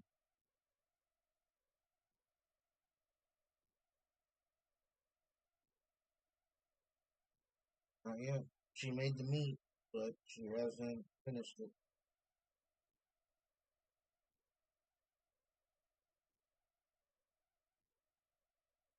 Kids went to bed when she left.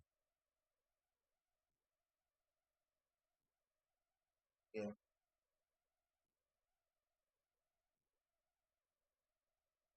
Alright, I love you.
Okay, but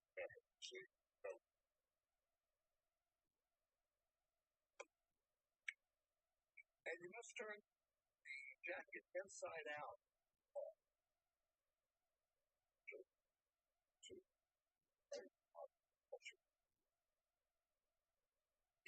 Said that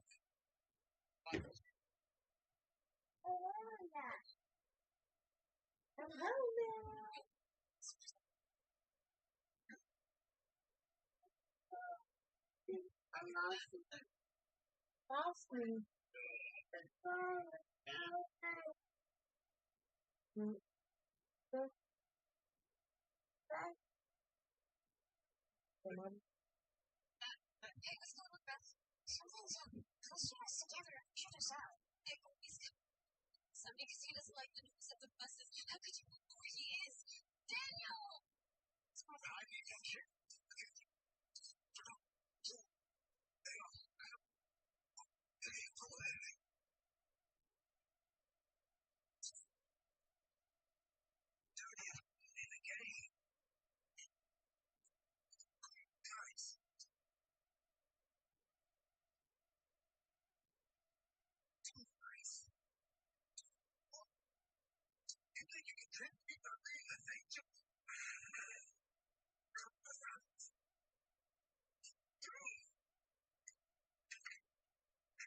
Just 1 second.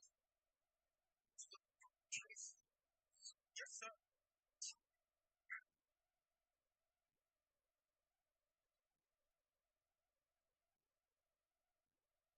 Step up.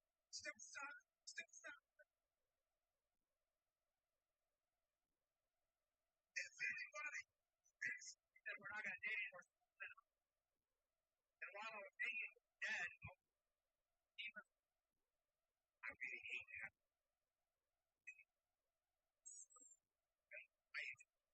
That's it, I know.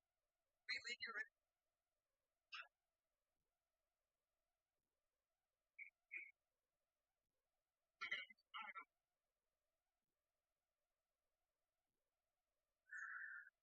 Sir,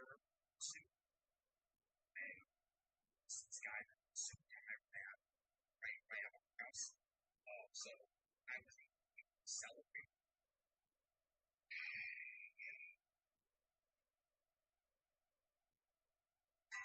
I guess not single. Yeah.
Hardcore team deathmatch.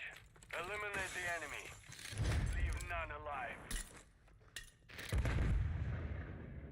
We've secured the lead.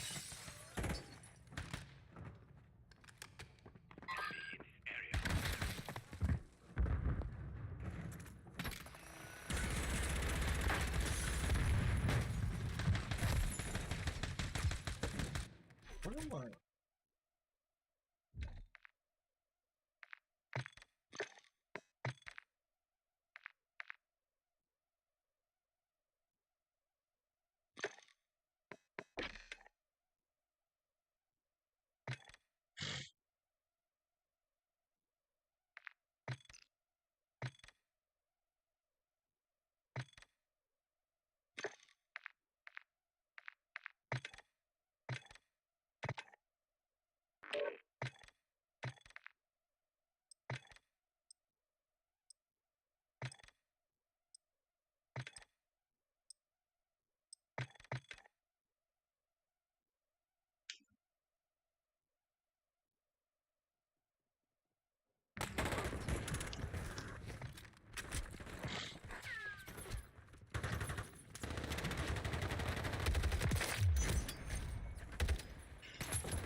Yeah. Hey, Matt wants to know how much you think Roy has in a database. Probably about $60.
Oh, you change your tune.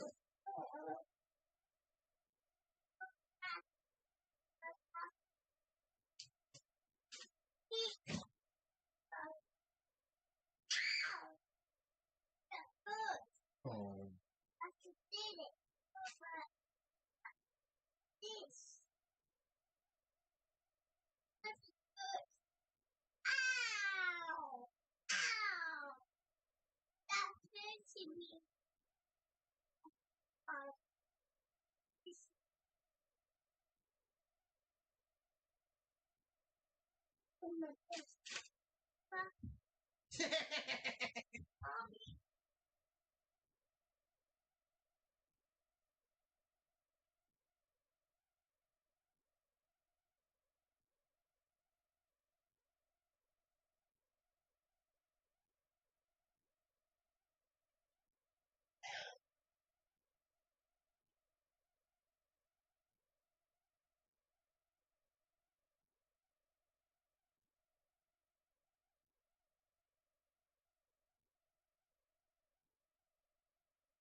Tell you how rich you are.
No pinching, baby.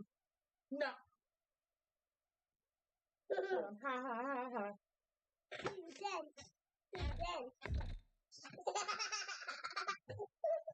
Got him.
What?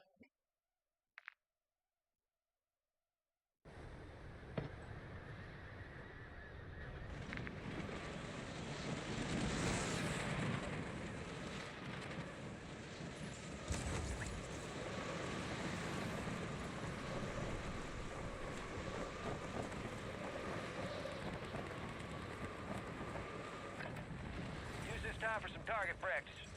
Real thing's coming soon.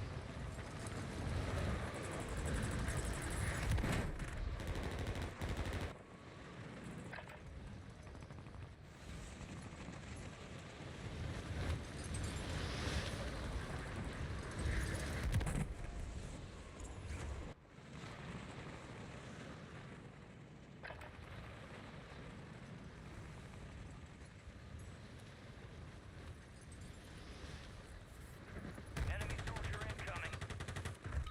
Playtime's over. Stand by for deployment to the war zone.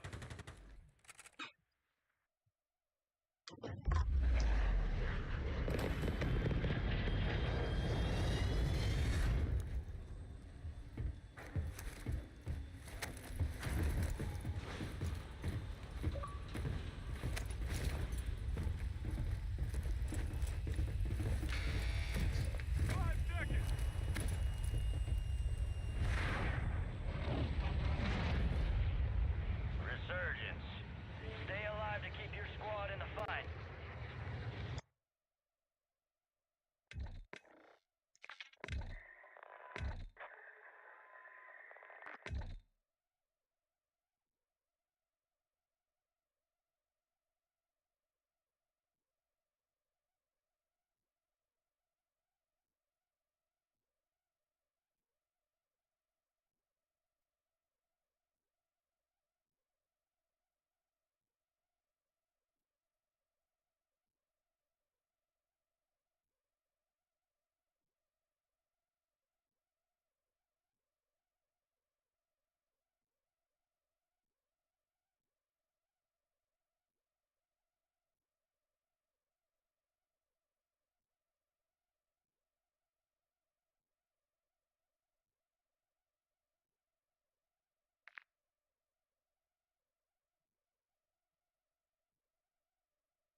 I've never met a little girl more than I wanted to kick ass with than her. She's in there, honey, Matt, in the farm. Yeah, I can. Oh. Yeah, I can hear you. Yeah, I'm good. Don't have them yet. Yup. They claim they're on their way. So they won't let me get a 10-day supply.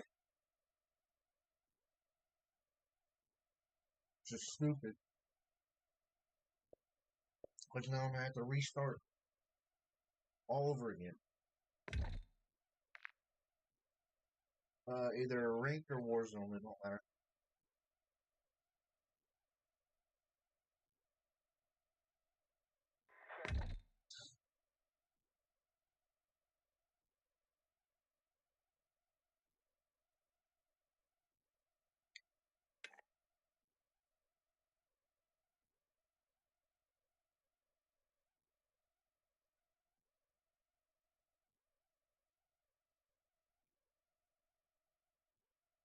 I haven't played in a while.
Yeah.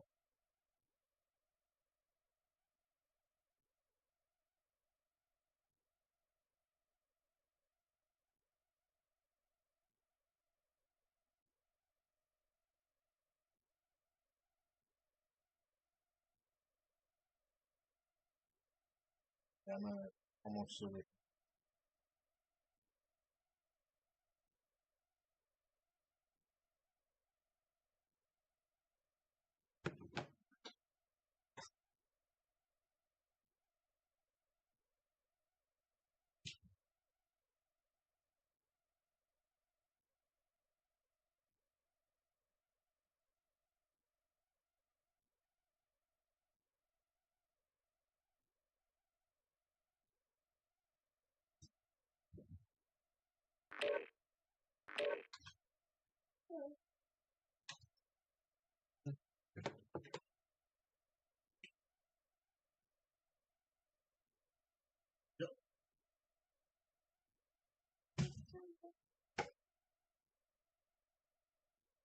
I got it. I got it. You farted? Okay. Got it.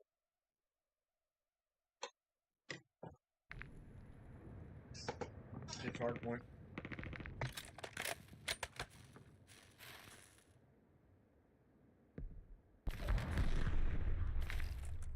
Just gonna cancel. 3v3. Or 3v4. Oh, okay. Never mind. I got loaded in.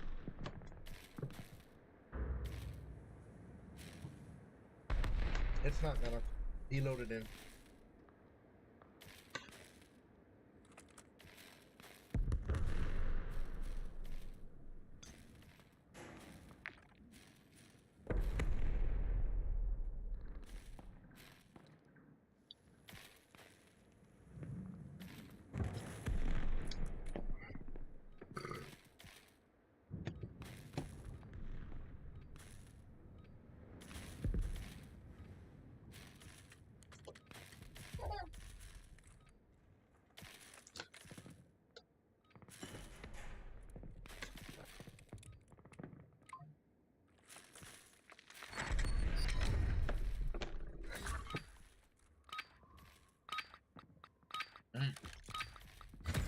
Hard point.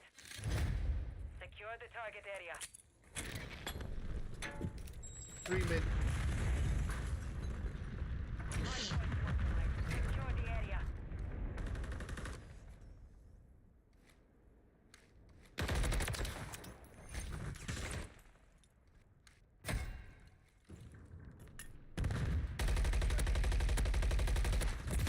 Oh, one right there on me.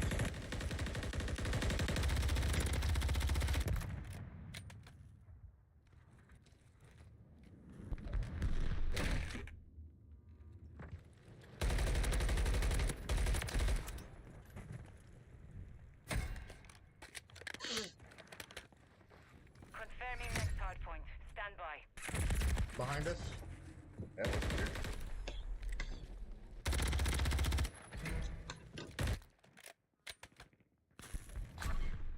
Target area updated. Move to the hard point.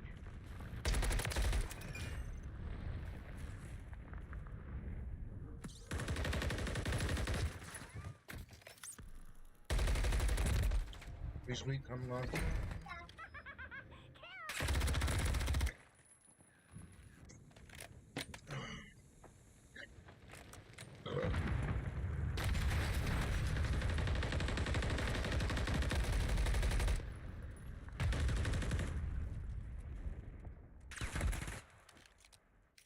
We've lost the lead.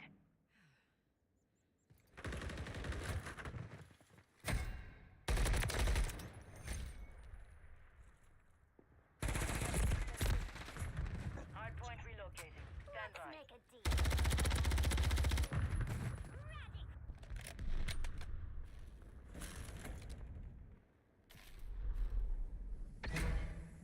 Hard point relocated. Secure the target area.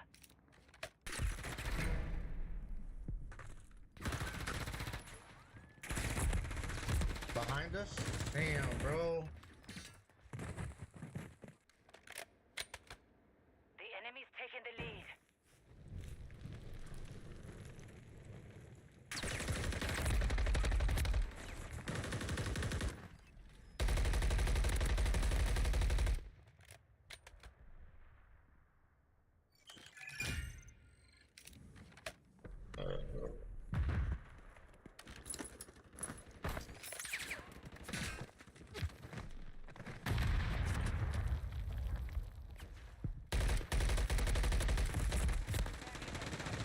Stand by.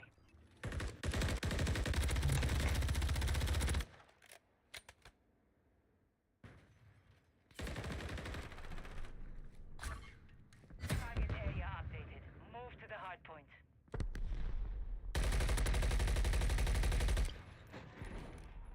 Hostile cruise missile incoming.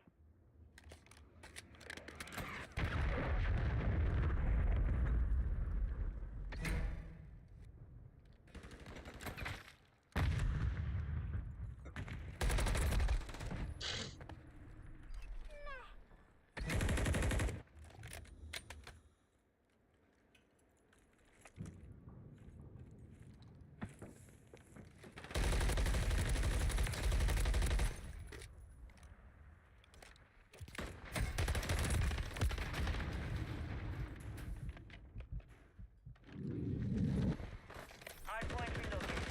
Stand by.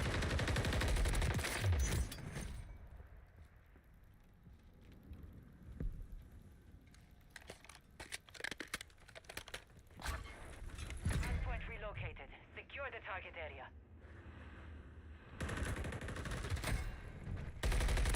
Perimeter.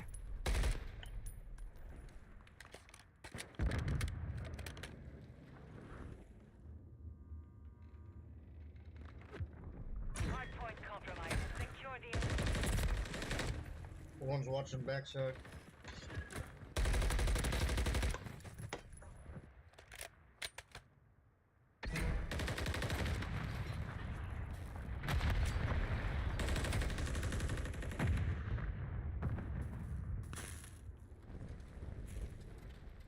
enemies inside the perimeter. Confirming next hard point. Stand by.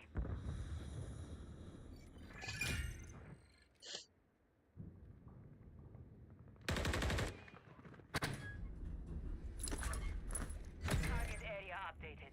Move to the hard point. Compromise. Secure the area. Secure the lead.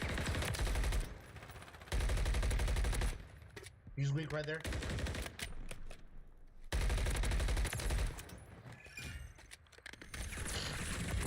Backside, come on!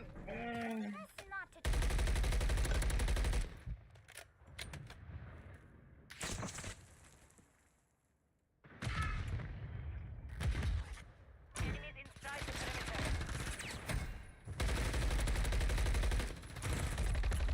Secure the area. One thing.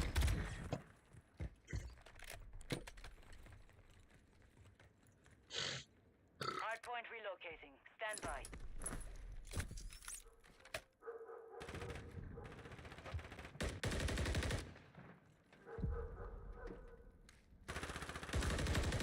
Hard point relocated.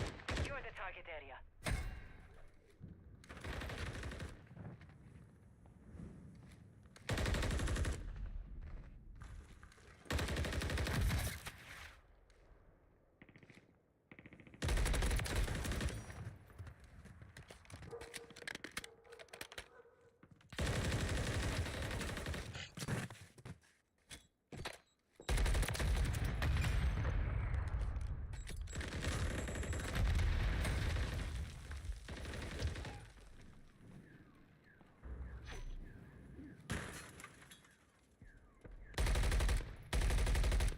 He's mid.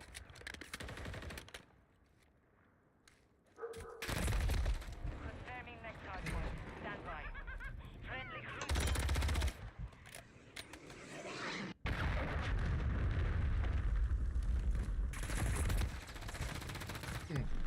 Target area updated. Move to the hard point.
Backside.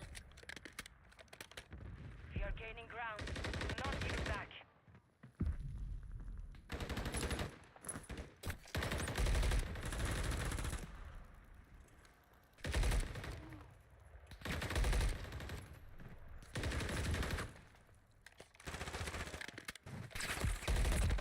Top. Hand pushing on.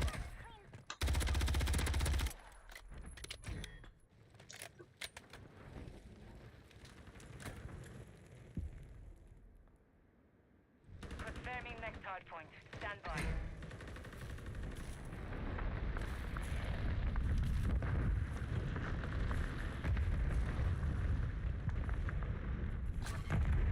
Target area updated.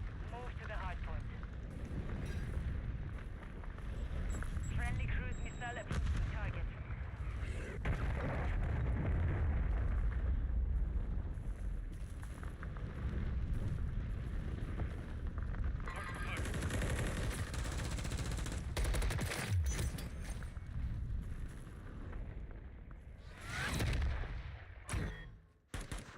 We have secured the field. Mission accomplished.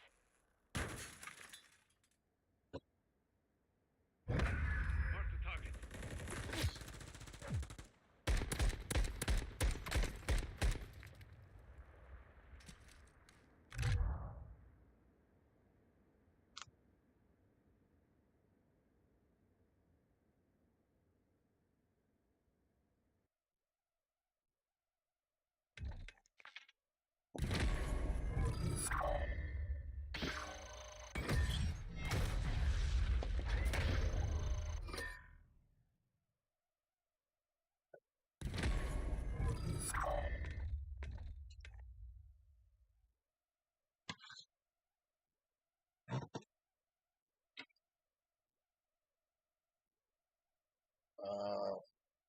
Fuck.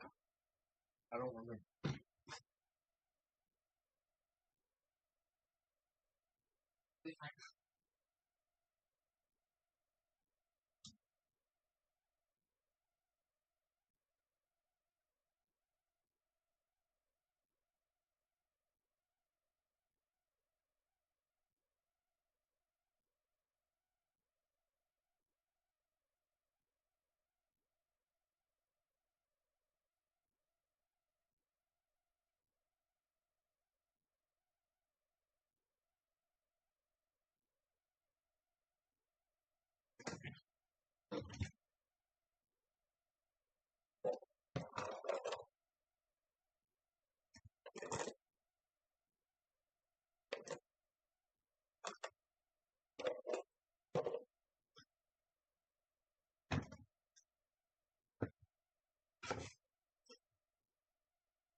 Mm-hmm.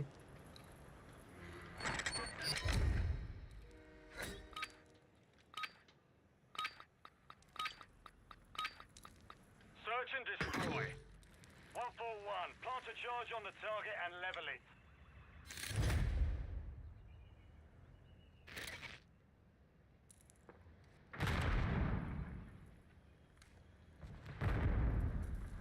We're planting at Alpha. Right, countdown started.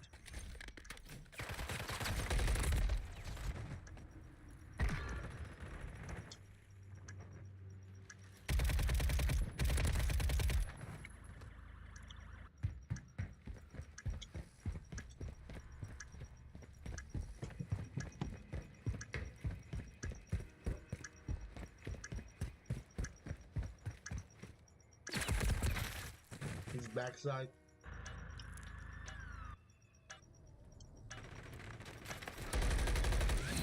You've won that round. Get ready for the next one.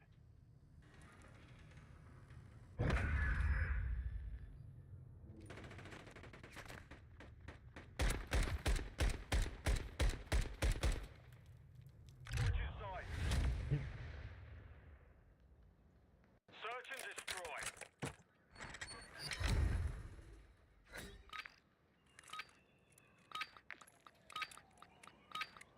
Set up security around the objectives.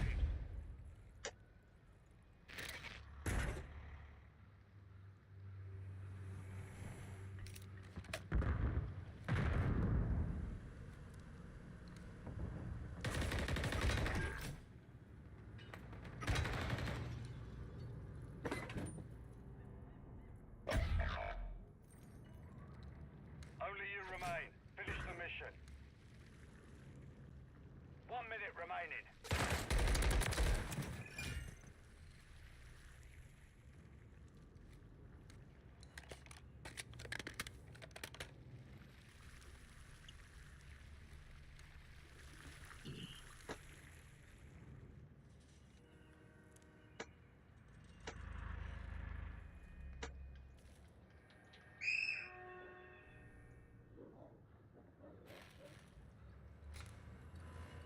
Seconds remain. They planted at Bravo. No shot.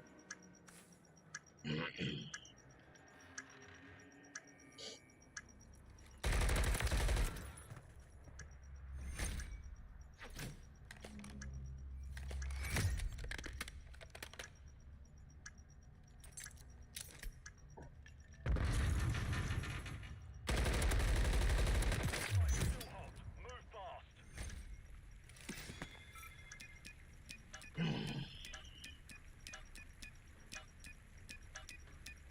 All operatives, bomb defused.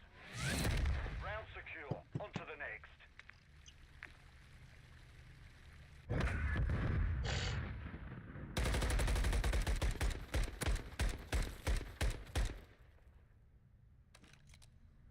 Switch your sight. Search and destroy.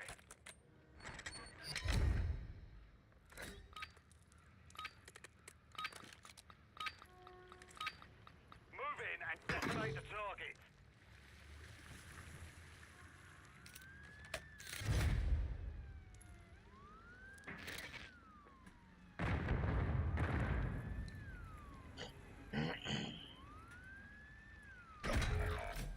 No shot. It's down to you. Finish the mission.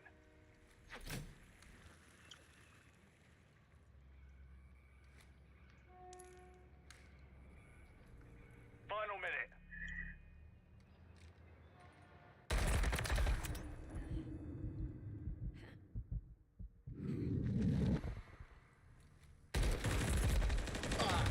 We lost that round. Prepare for the next one.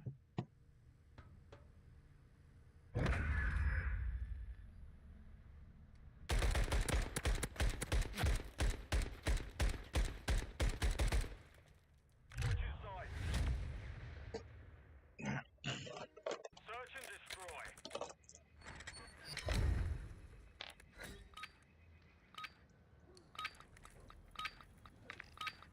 Keep the enemy off the objective.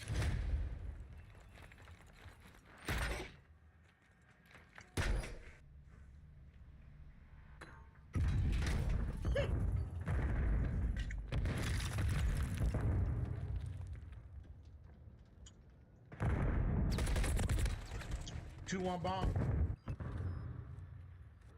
A.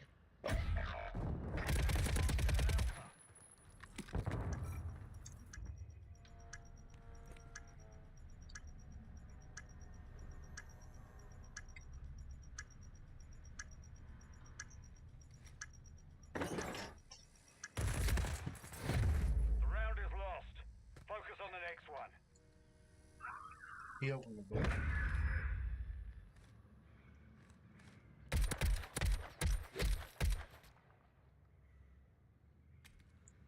Switching sides. Search and destroy.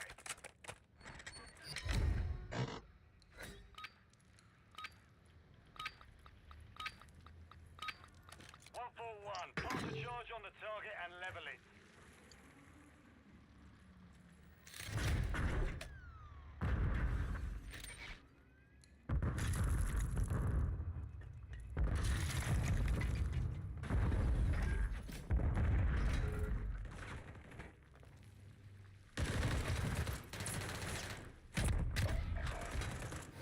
Bro, We lost that round. Prepare for the next this one. is ridiculous.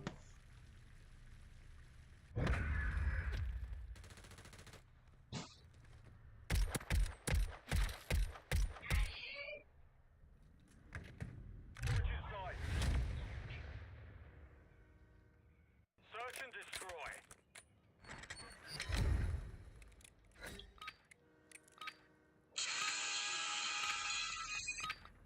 Set up security around the objectives. Hello? Alright, give me a minute.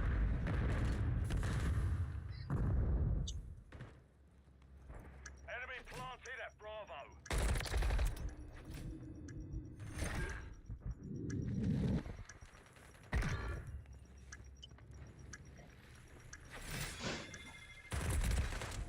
Guys, enemy bomb is still active.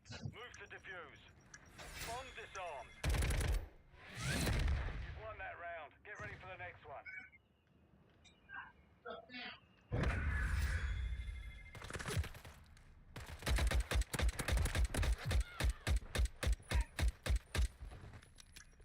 Switching sides. Search and destroy.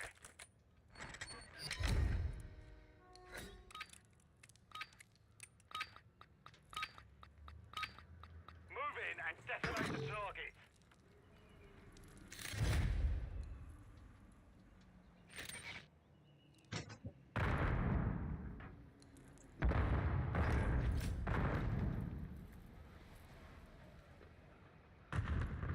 We're planting at Bravo. Bomb planted. Set containment.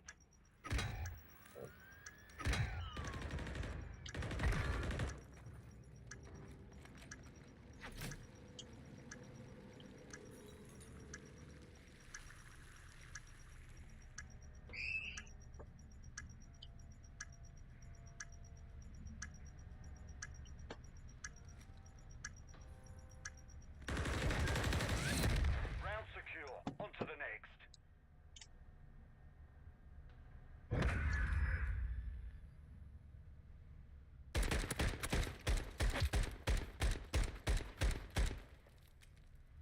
Switching sides. Search and destroy.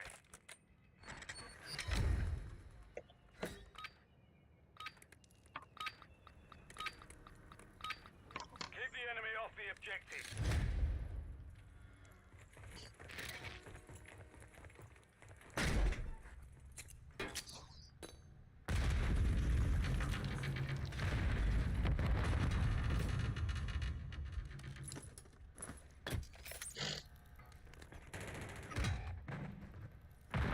Enemy bomb at Alpha.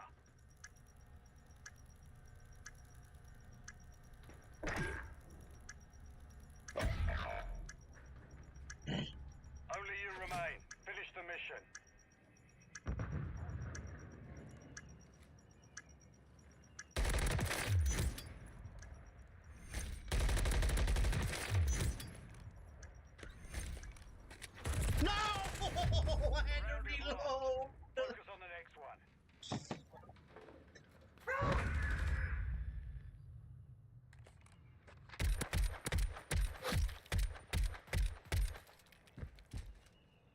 Switch your sides. Search and destroy. What? Well, go get a diaper. You're gonna have to wait a second, baby. Charge on the target and level it. Baby!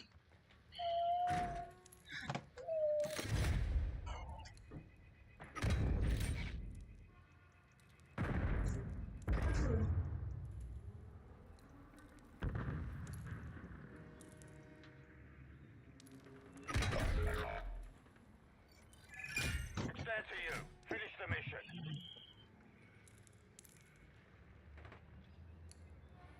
One minute remaining.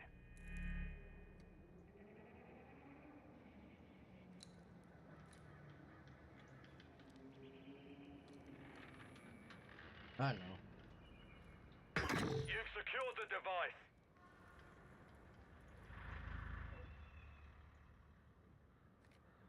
Setting device on Alpha. Stand by. Device in place. Countdown started.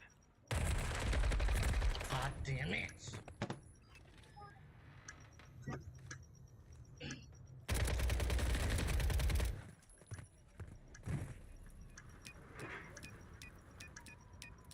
Our device was disarmed.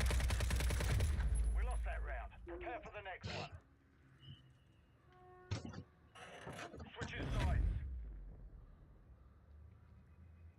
Search and destroy.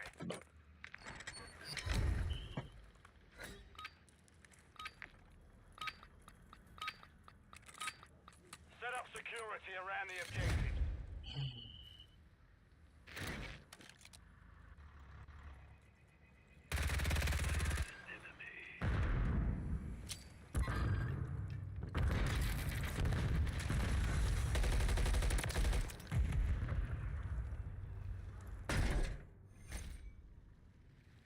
Enemy planted at Alpha.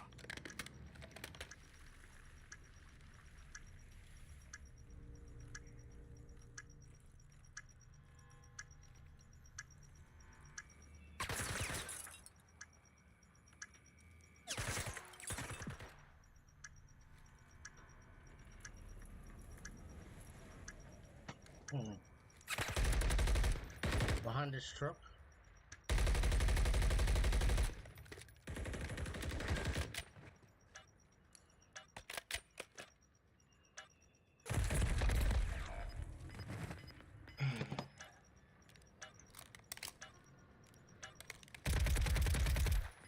Mission is compromised. Stand down.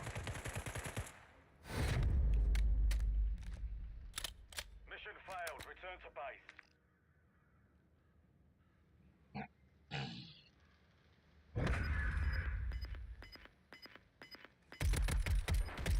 Bro, he thinks he's cool. He's a level 26 in Silver 3. Tell him to calm down.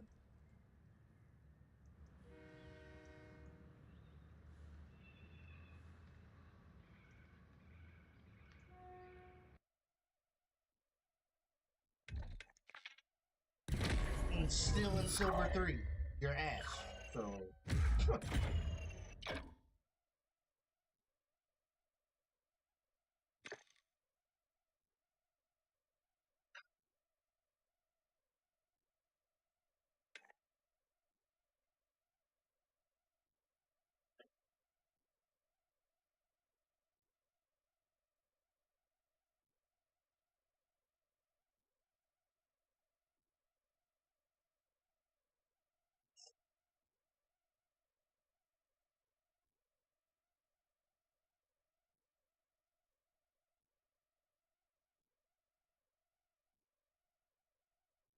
They want both.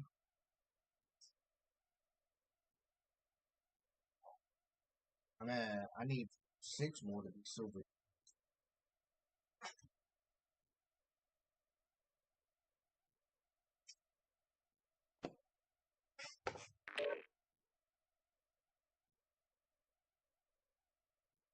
I was there and then I lost him.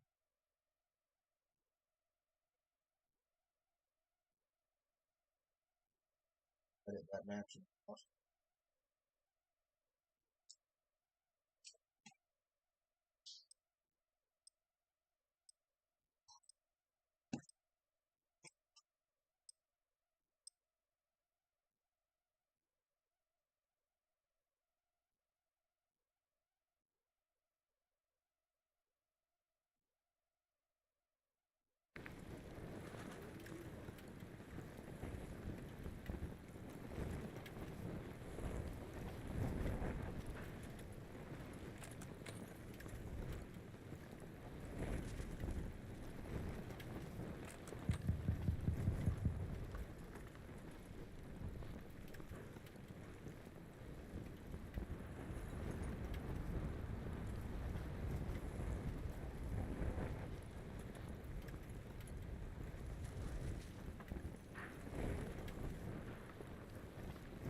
What?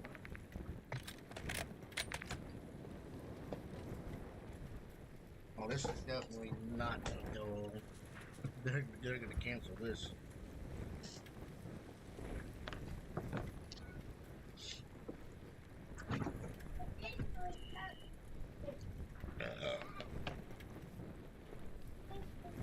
Put them right there.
This one's hard.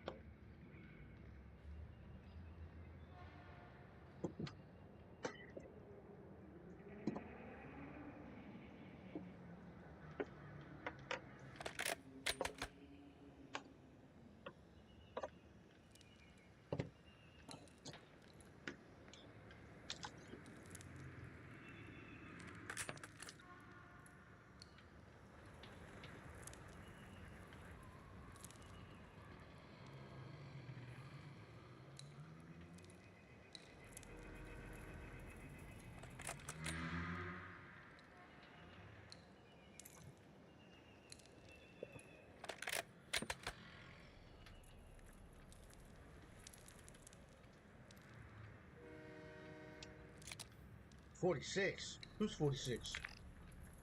God! How is this? Oh, I'm never mind.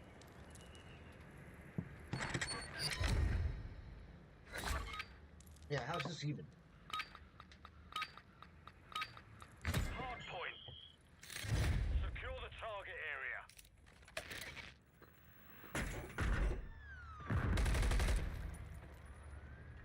Compromised. Secure the area. Enemies inside the perimeter.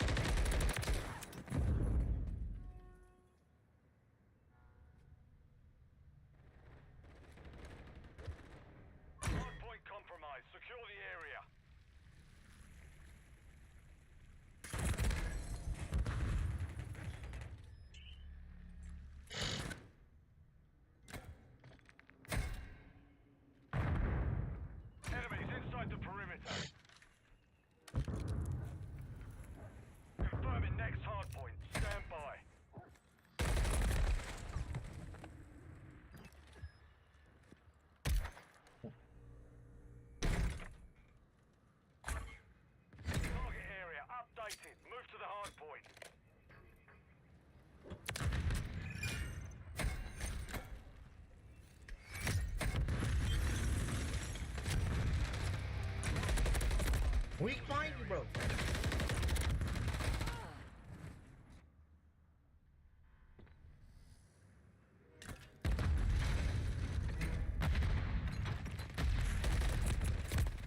Just laying down.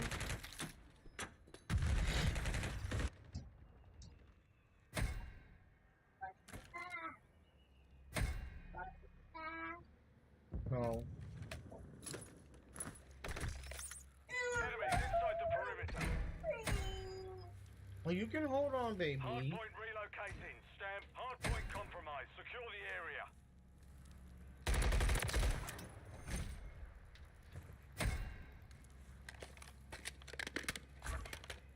Hardpoint relocated. Secure the target area.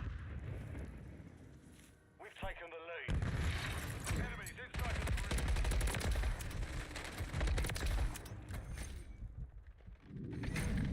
Hardpoint compromised. Secure the area. One more coming in. Enemies inside the perimeter.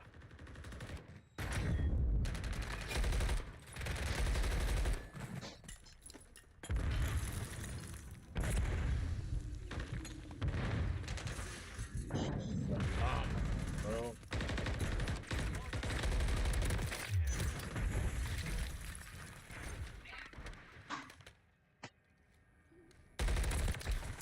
Next hardpoint. Stand by.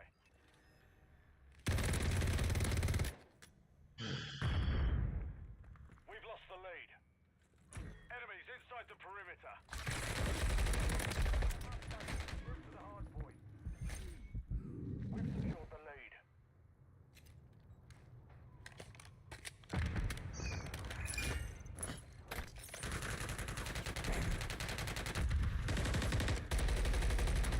Compromise. Secure the area.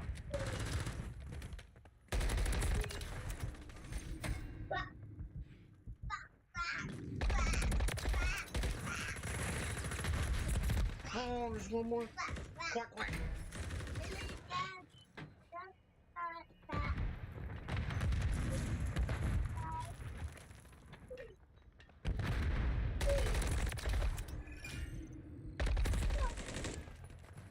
I see. Hardpoint relocating. Stand by. Let daddy play.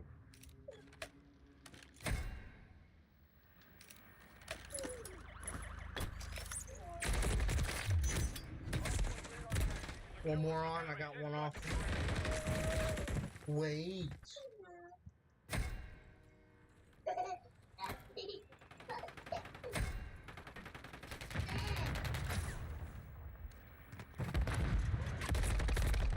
Bro. Hardpoint compromised. Secure the area.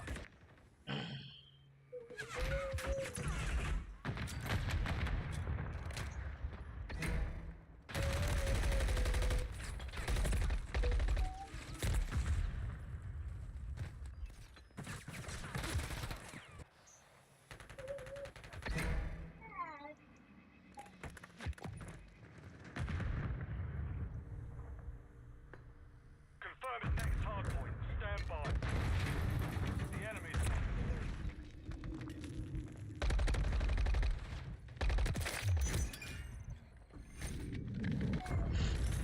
target area updated. Move to the hardpoint.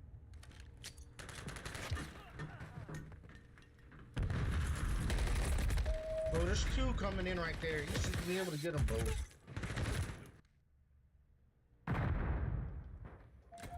Aurora, wait.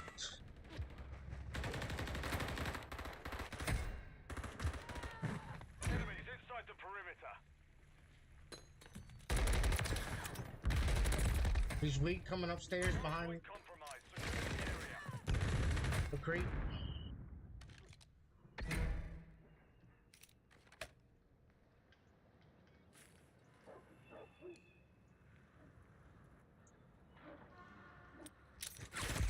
Hardpoint relocated.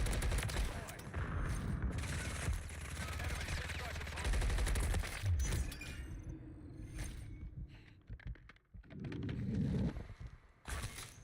Hardpoint relocated. Secure the target area.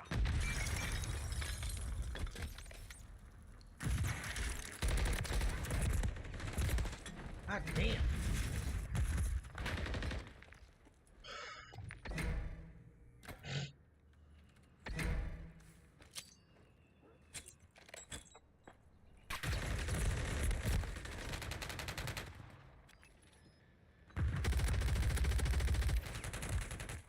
What's crazy is that 46 has 8 kills. There's no reason we should be losing.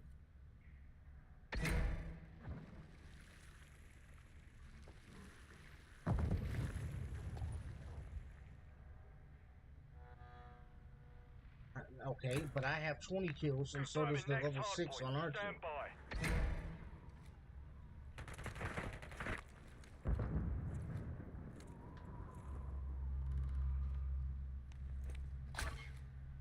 Target area updated. Move to the hard point. Hard point compromised. Secure the area. The enemy holds the lead. Clock's ticking. Oh, why? Enemies inside the perimeter.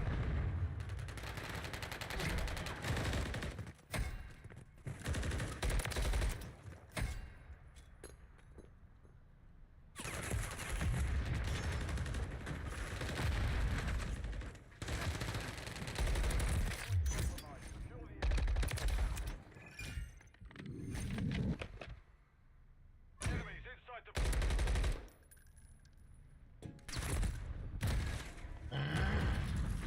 hard point relocated.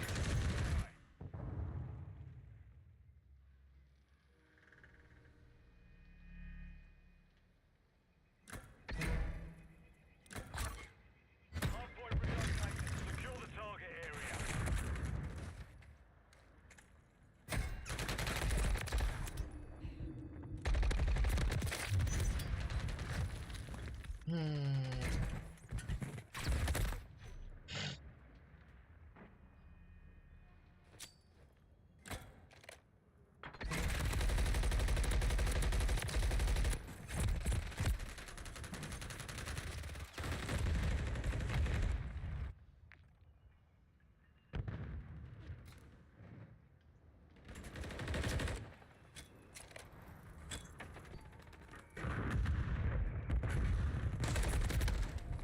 One's already rotating. Confirming next hard point. Stand by.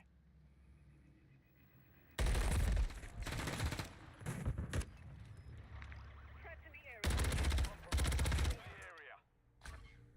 Target area updated. Move to the hard point.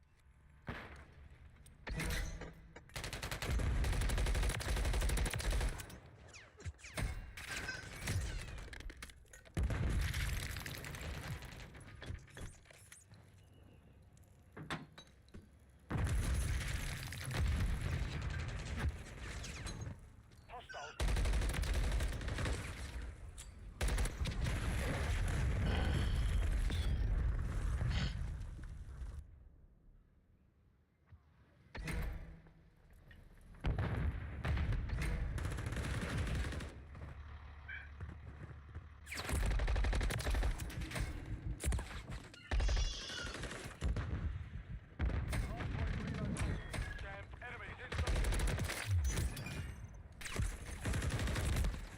One's already on. Hard point relocated. Secure the target area. We're getting hit hard.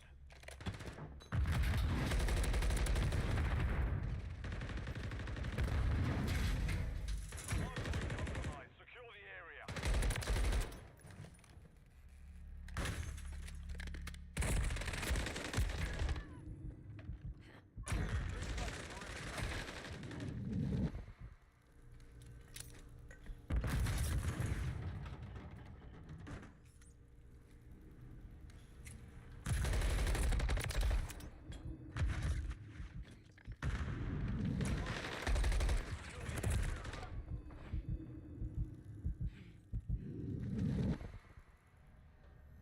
Confirming next hard point. Stand by.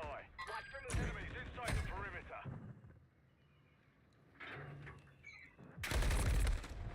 One's on white van. Area updated. Move to the hard point.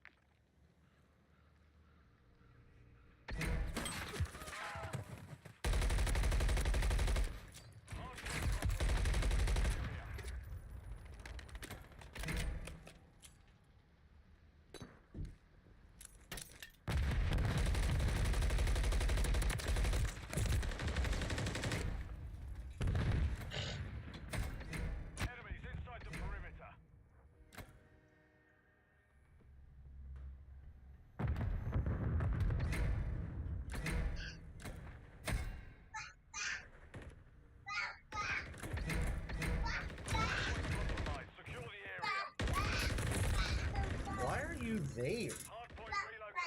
Quack, quack. This one.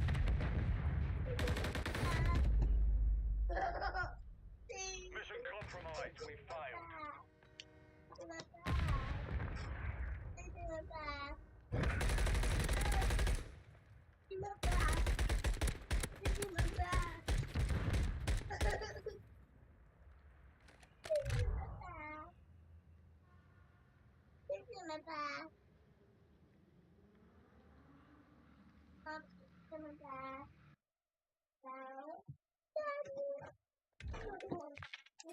Give me a second.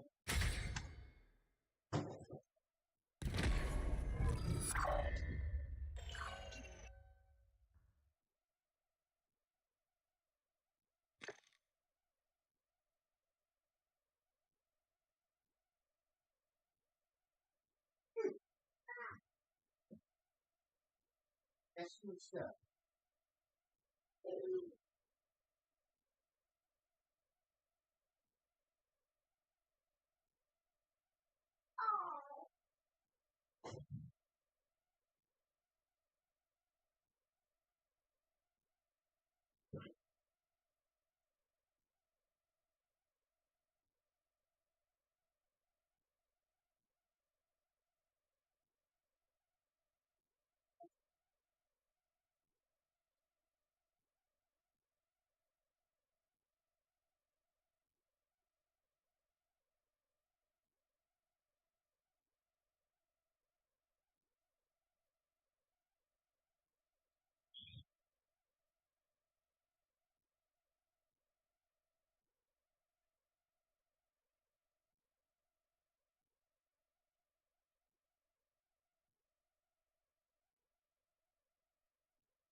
Thank you for the follow, Witchy Mama. Thank you, thank you.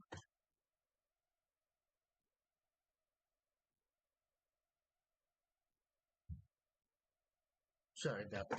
Was putting my daughter in the bath. Thank you for the follow. Alright. I'll play a couple games of Warzone.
Uh-huh.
What?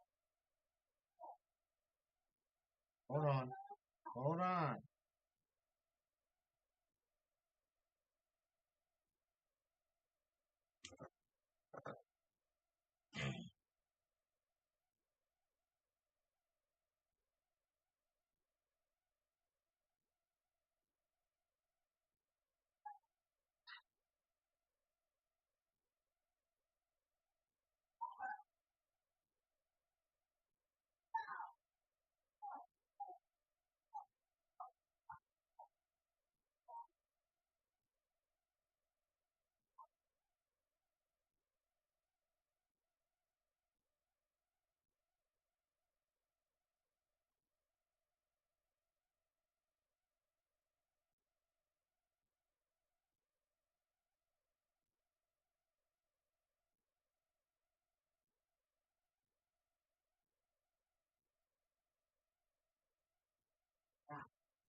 Cup's not in here.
I'm almost done. 1 second.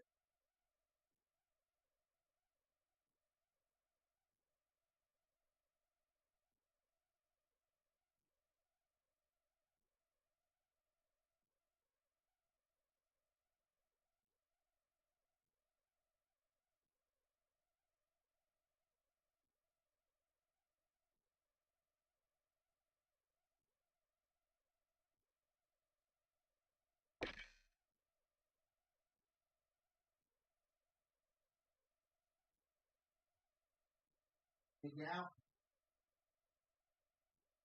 Huh? Yeah. Look.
That's you.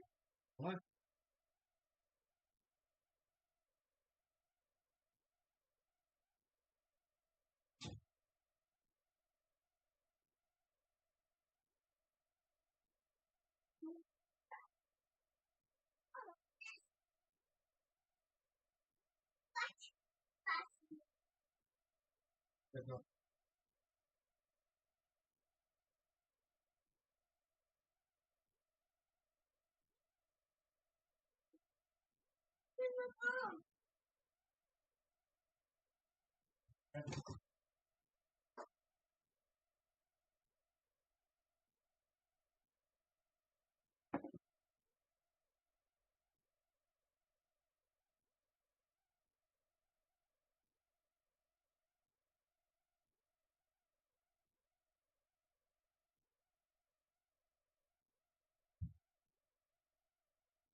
Let me check my rank. They literally only have quite a few. Alright, hold on. Let me set up. Mess.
Alright.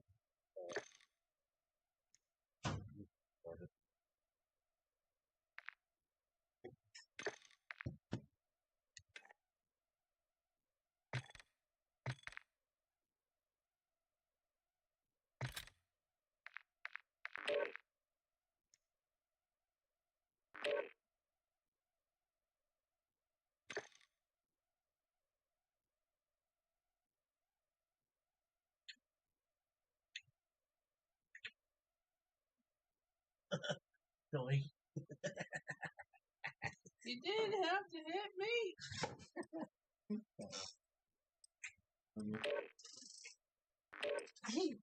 Love you too. Oh. Cut. On it. Paper dirty. Dirty. I throw my socks in it. Oh.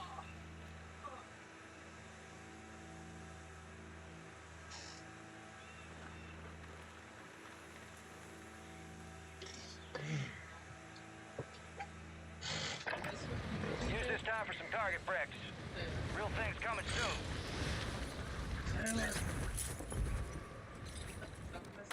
Enemies are dropping into the area. Watch the skies.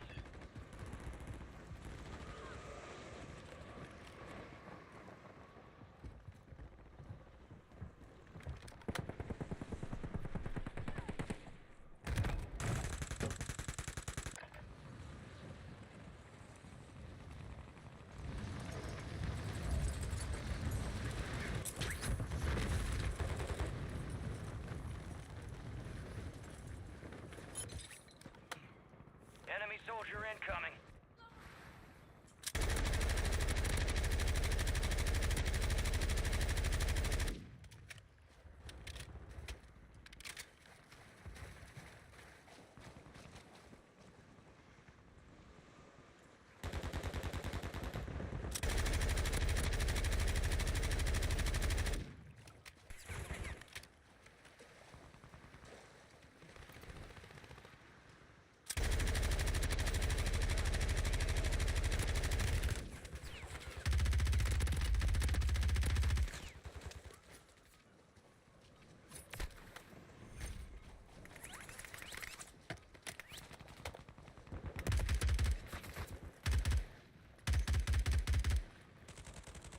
Enemies are dropping into the area. Watch the skies.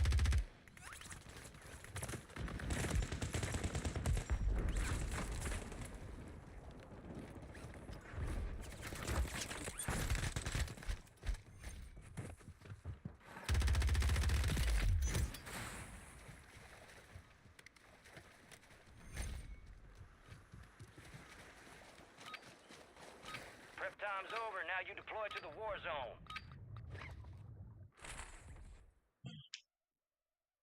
I want that bird ready in 3 mics. Relay those coordinates. There you are. We got the green light. You're going to the war zone. Grab your gear and shoot. You're up in 3. Rules of engagement are simple. Weapons free on all threats.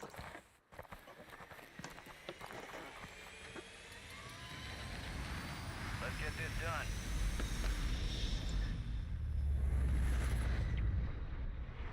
Resurgence. Survive and your What? team can redeploy. Eliminate targets to bring them back faster.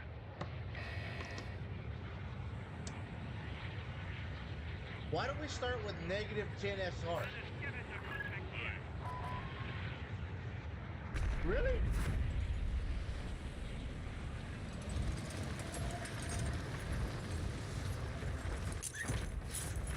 Enemy soldier incoming.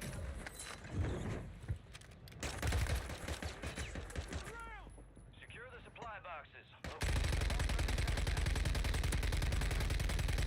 Confirmed, and we located the rest of them.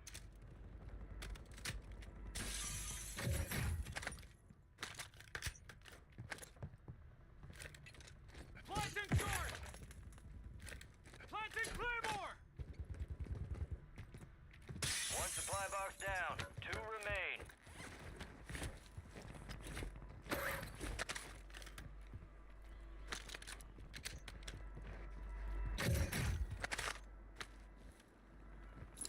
Trophy system move!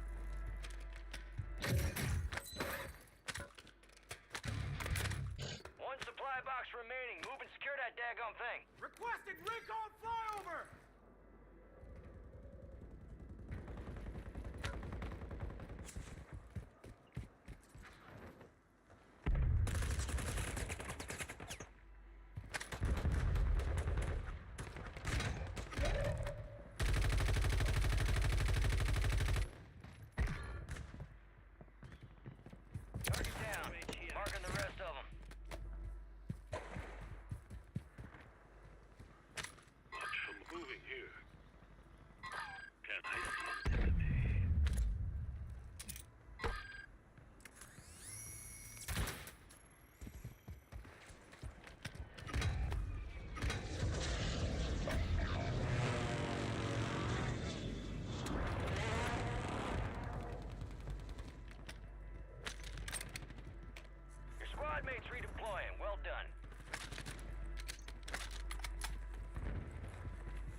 get after it.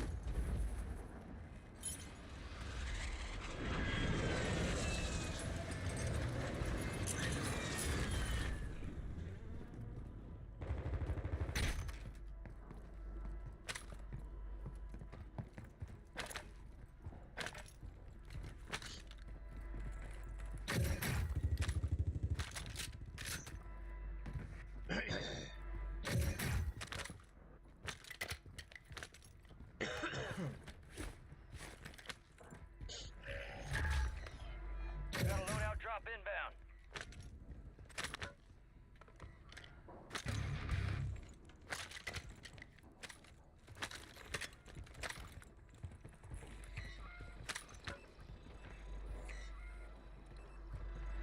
Marksman right here.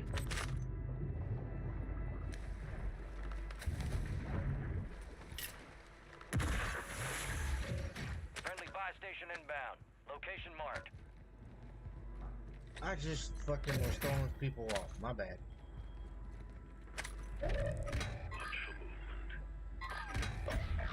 So is this Friendly buy loadout station safe is or ready. no?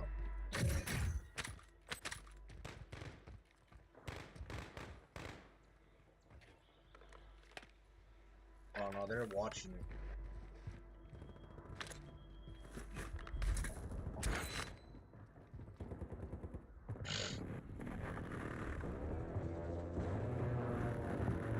Your squad mate's back on station. Good work. No, I don't have my loadout. Supply box is marked. Secure those There's locations. people all over it. I'm not going to risk my life for that.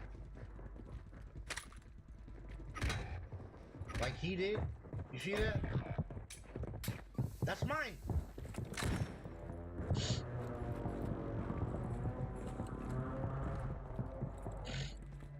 Wrong syntax!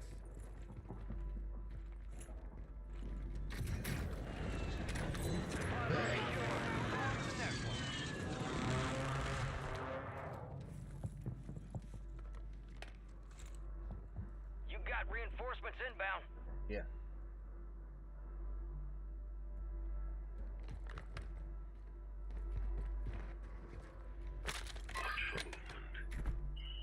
Two supply boxes secured. One remaining. Using tear gas!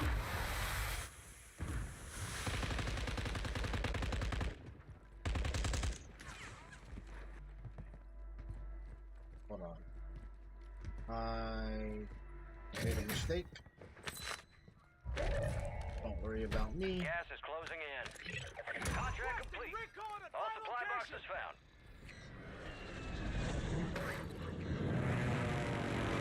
I just have to use the act to look up. The guy, you don't see him? Positive ID on the bounty target. Hunt him down. Taking effective fire! Your squad made it to the safe zone. UAV is bingo fuel. RPG this time.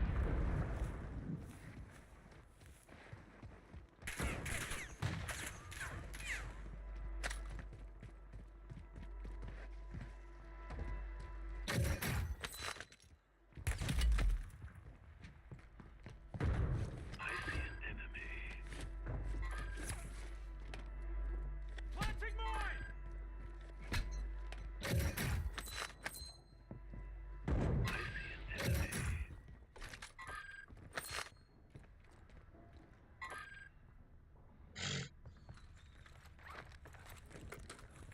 Enemies dropping into the AO. Hostile counter UAV overhead.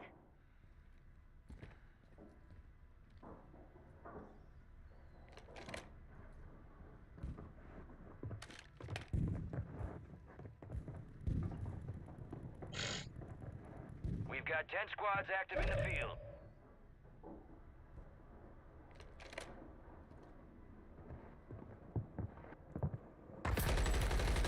Active. Buy station prices have been reduced.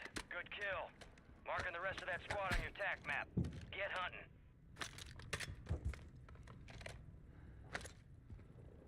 We have an ammo box here.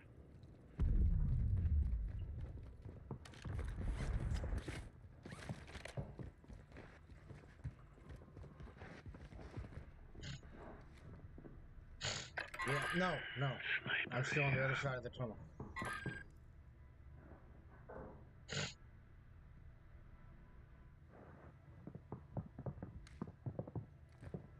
Okay.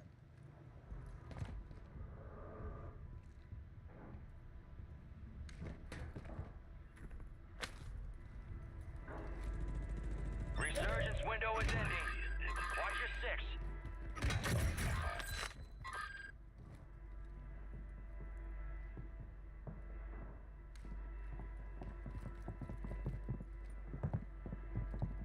Got gas moving in.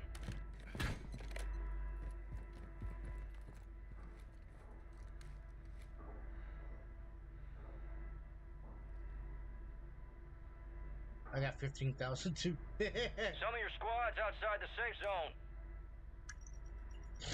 Your squad mate's back on station. Good work. Fire sale's over. Adjusting prices. All bounty targets destroyed. Hell of a job.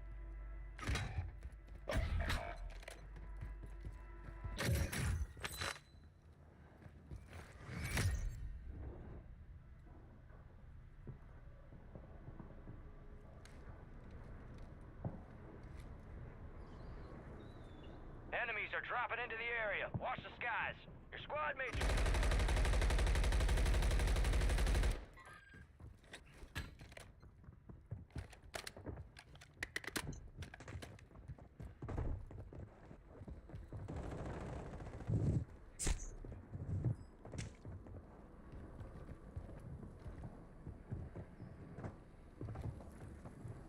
Resurgence has been deactivated. This is the end game.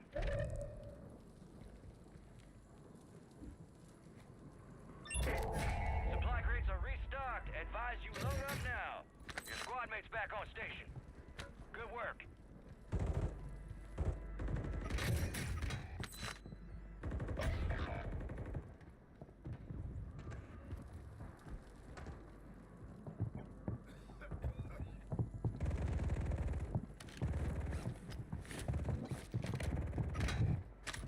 Be advised, resurgence is no longer active. This is for keeps.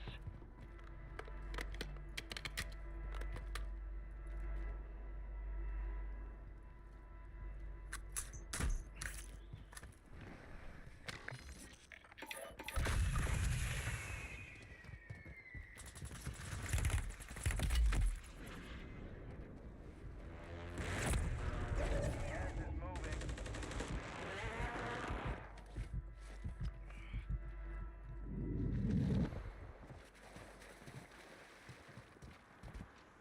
Advise you head to the safe zone. You got a lot of ground.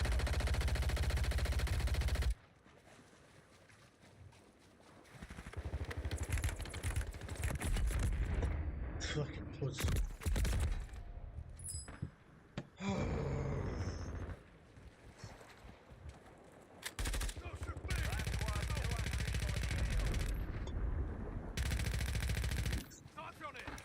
It's crazy you knew to follow me. 25 remain. I'm gonna go grab a drink. Hit us hard that time. Let's regroup and get back up there, yep?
Careful. Watch out. Watch out. Alright, sorry.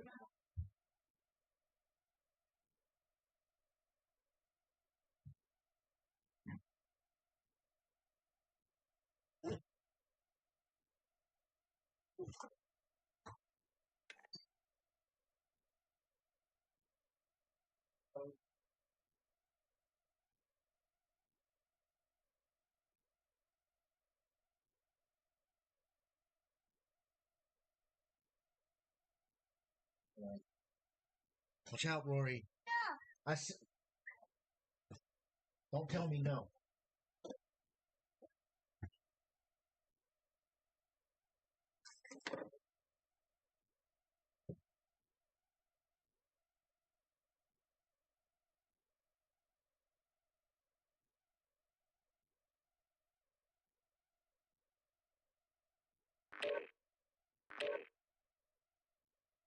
There.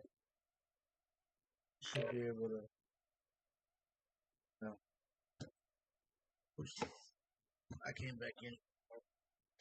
I refreshed my page. I don't think it was counting me.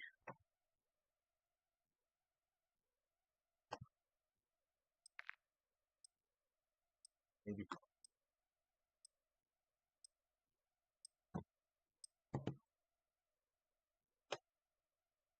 We're frozen.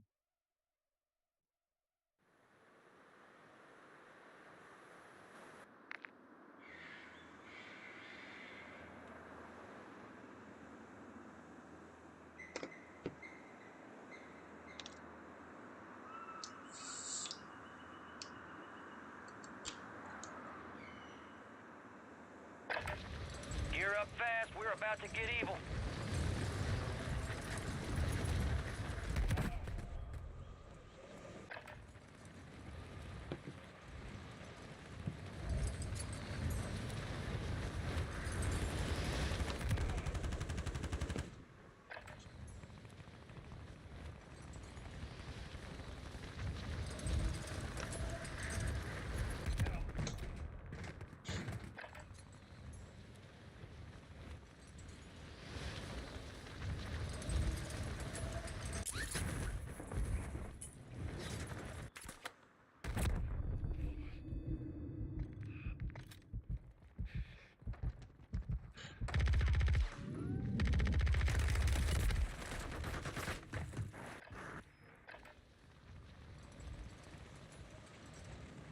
Well, I guess it was counting me.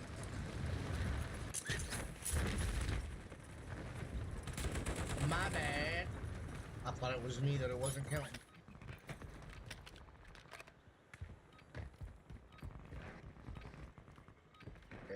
Cause if I know you're online, I have you up. I have at least 3 to 4 people up on my other laptop.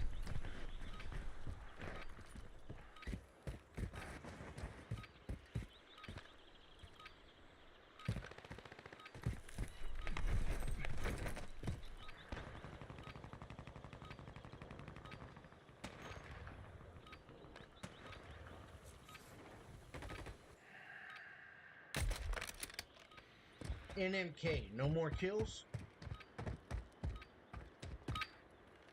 No more All stations, this is Shadow 01. Deployment to the war zone has been authorized. I want that bird ready in 3 mics. Relay those coordinates. There you are. We got the green light. You're going to the war zone. Grab your gear and shoot. You're up in 3. What? Enemy activity will be high. Expect contact early and often. Ashika Island? Let's get this done. What? After this?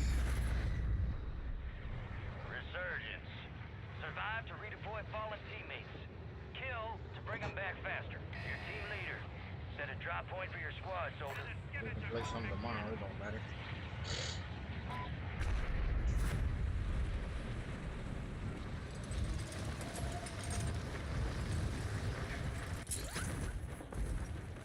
On this. missed the roof. Supply box is located. Move to secure.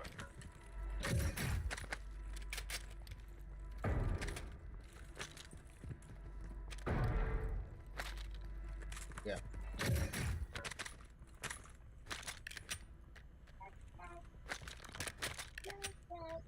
Alright, baby. Mwah. I love you.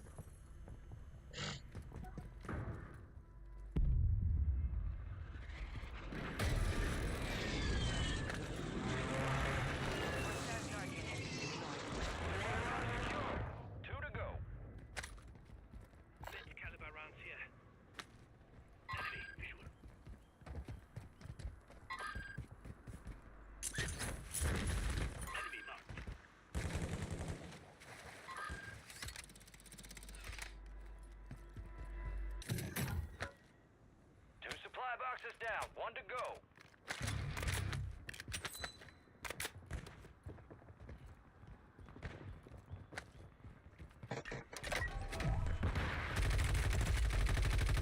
Confirmed.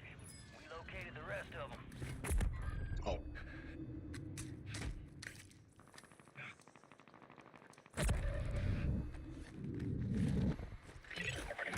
All supply boxes secure. Contract complete.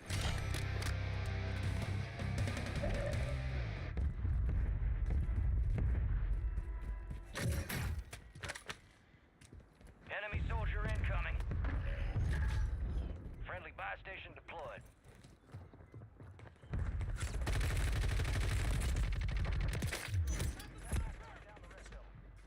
Damn, man. There's two more. Deployable buy station is available. Friendly mortar strike on the way.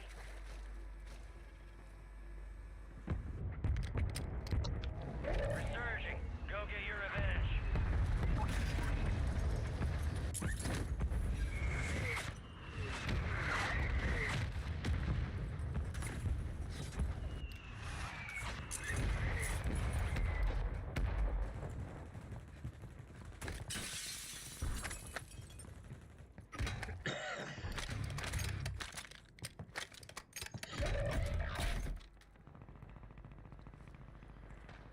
See my shit. Crack it. Ooh.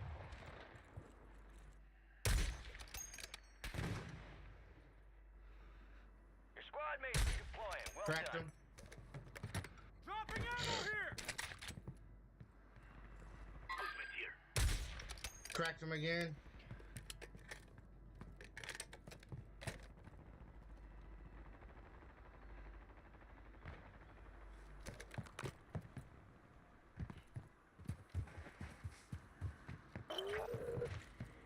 Bounty targets marked. Kill them all.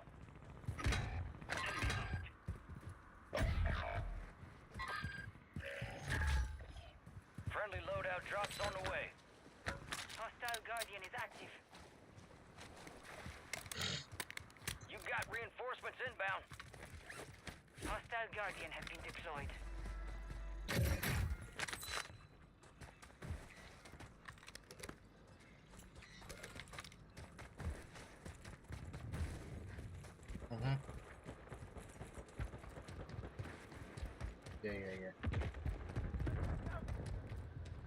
Yeah. Oh, there's guys here.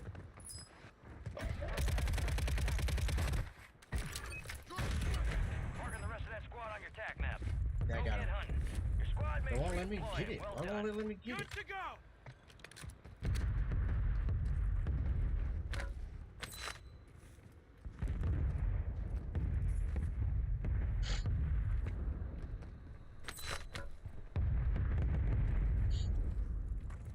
What?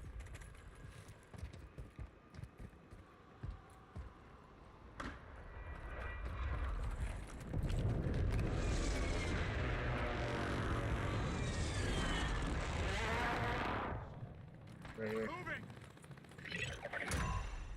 Primary objective complete. All targets eliminated. Right there. Marked an SMG. Oh, there's a guy right there.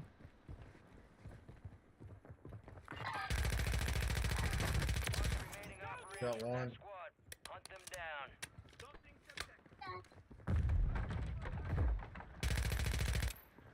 two right there.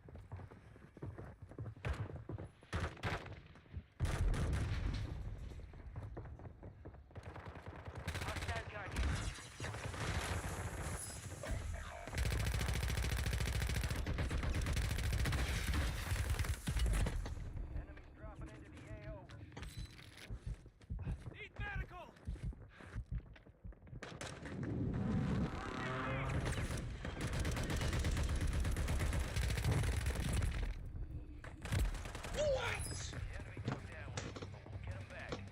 Bro.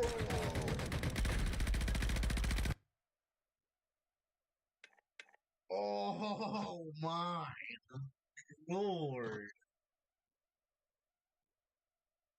Oh man.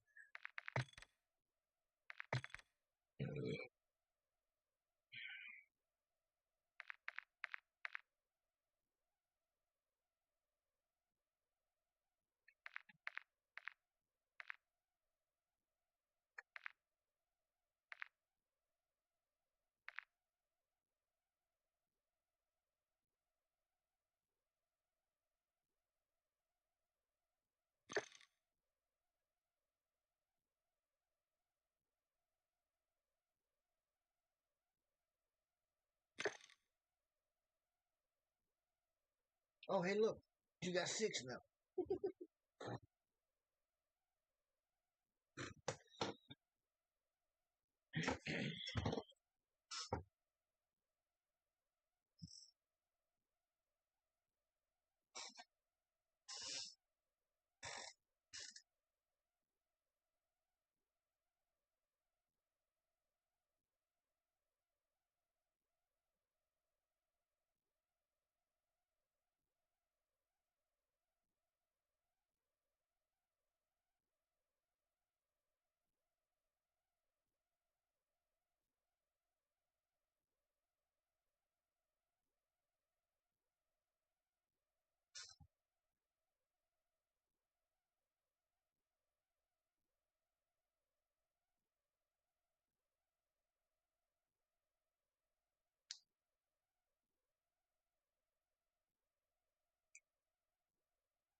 What? Those are just 6.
Alright.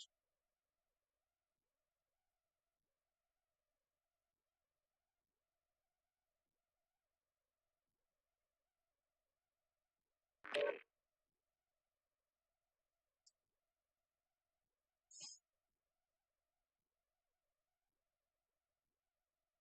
I mean, we're doing decent.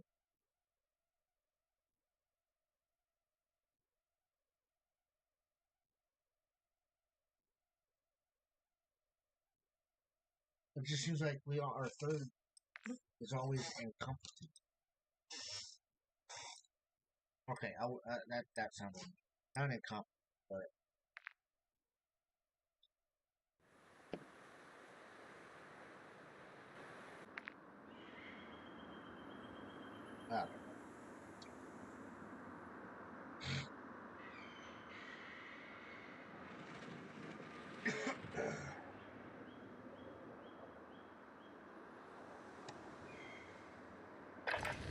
Check your gear and weapons. We'll be deploying shortly.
Enemy soldier incoming.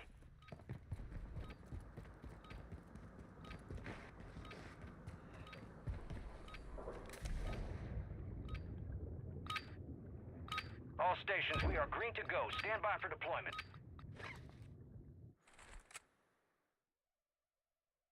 I want that bird ready in 3 mics. Relay those coordinates. There we are. Head shed gave the green light. We're deploying you to the front lines. Gear up and grab your chutes. You are cleared hot on all threats. Watch your ass down there.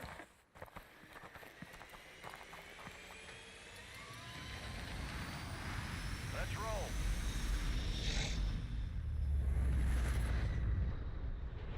Resurgence. Stay alive to keep your squad in the fight.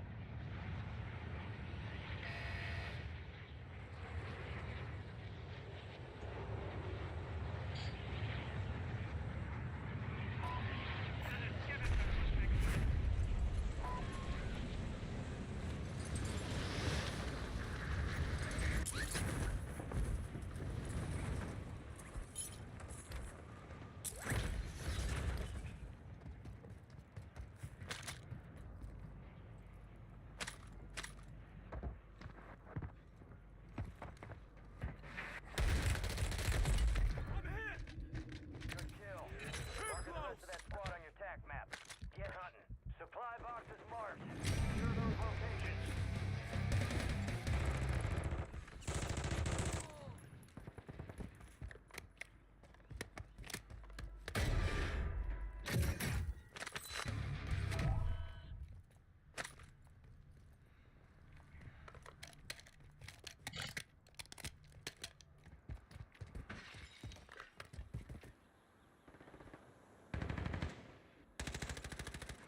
Moving here.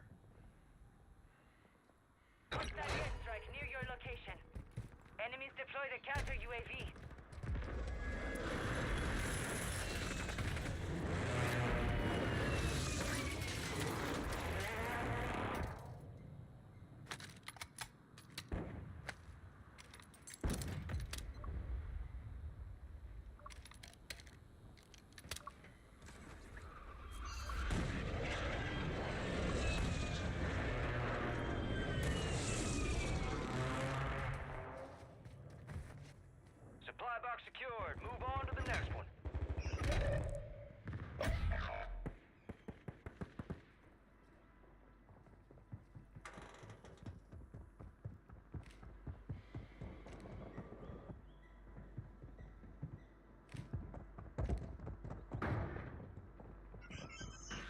got reinforcements inbound.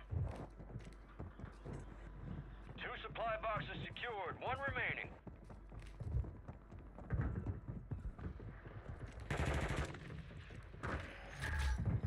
Friendly buy station inbound.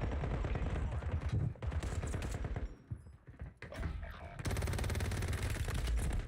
Gas is inbound. Deployable buy stations ready. Squad mates back up. Good work.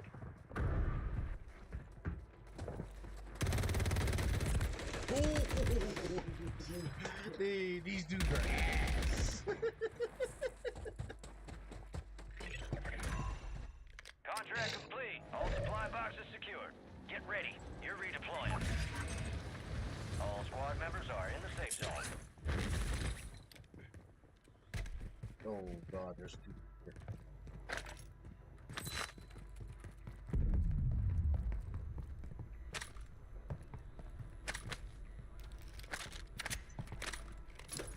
Trophy system online!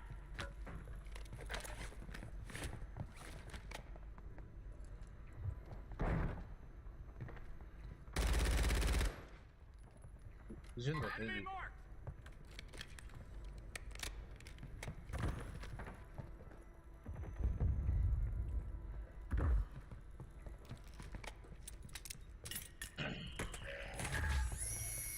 Shoutout drop headed your way. Hostile counter UAV overhead. Out the window, out back.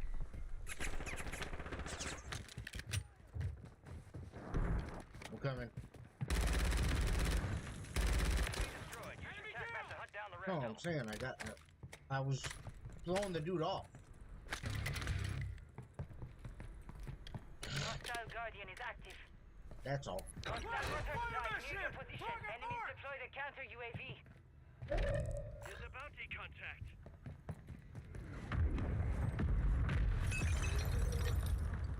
Bounty targets identified. Weapons free.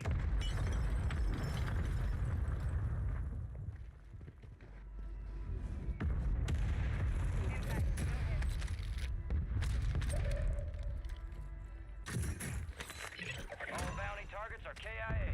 Well done.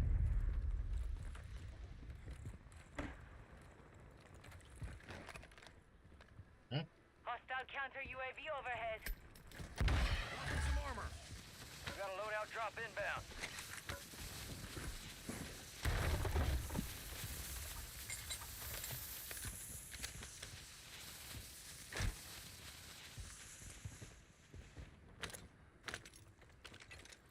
Setting troops. Tossing smoke grenade. Enemies are dropping into the area. Across the skies.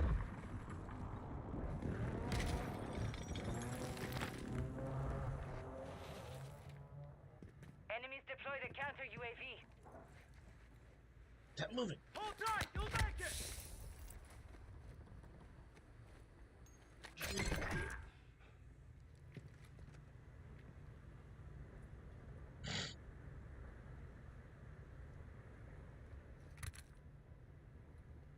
I don't know. Just got you up. That's all. He's landing in. Hostile counter UAV overhead. Right here.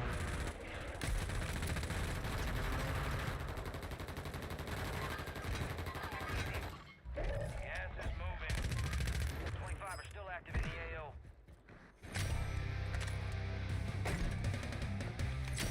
Your squad mates redeploying. Well done. Right here.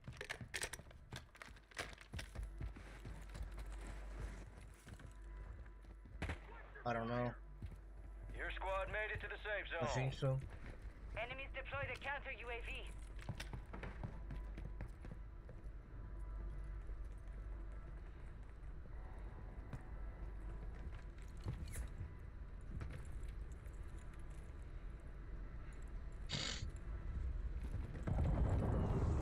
Hostile Guardian have been deployed.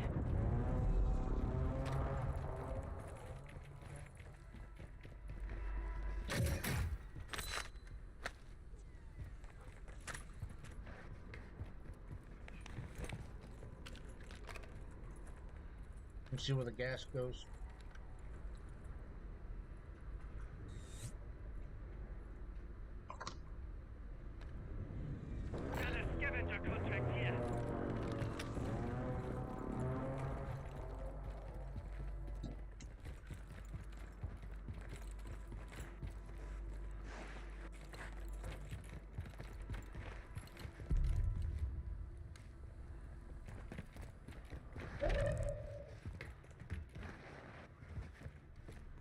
Ammo box here.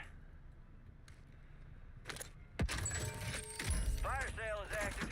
Buy station prices are adjusted. Over here!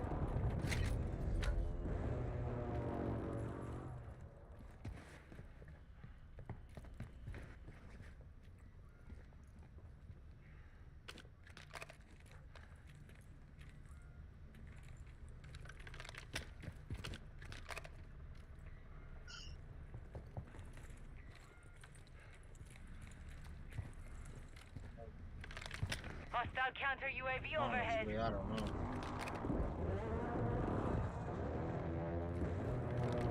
Enemy on the move. Moving here. That's where you... Oh, okay.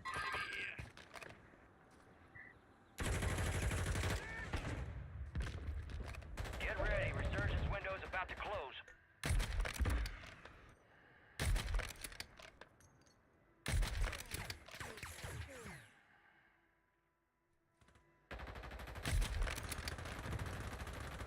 You're losing ground. Move it.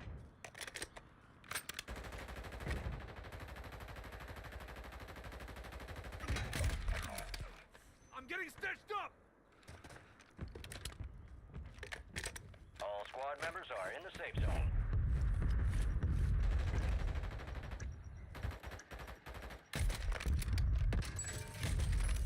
Fire sale's done. Prices are back to normal.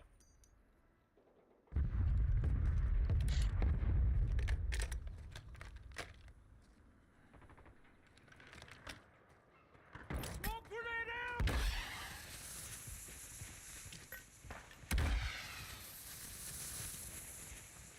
You got reinforcements inbound.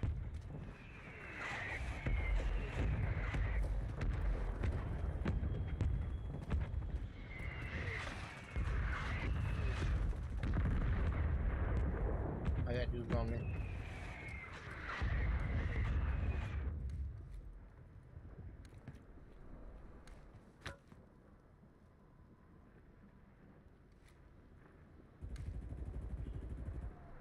Resurgence has closed. No more second chances.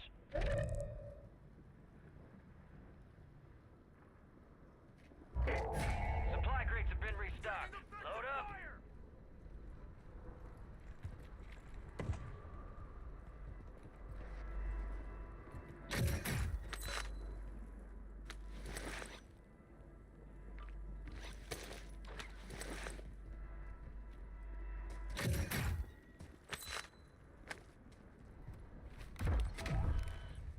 Enemy buy station incoming.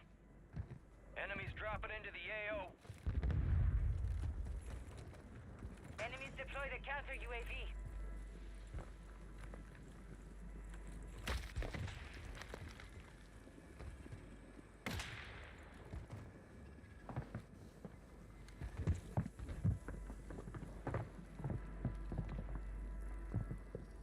Got gas moving in.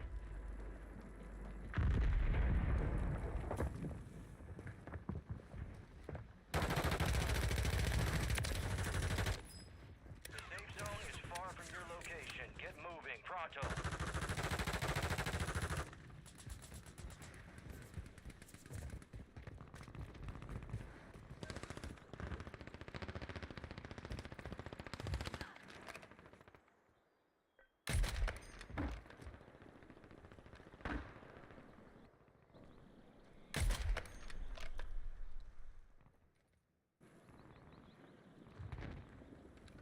Hostiles moving.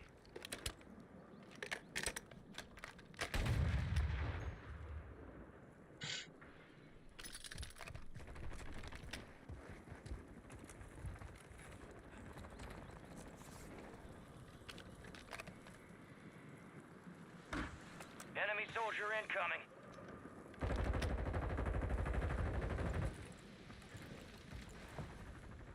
Five squads still operational in the AO. Only 10 left.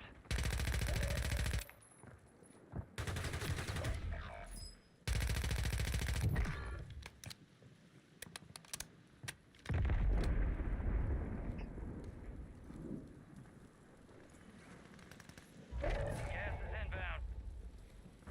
Safe zone's a ways out. Oh my god, he's one shot! Oh!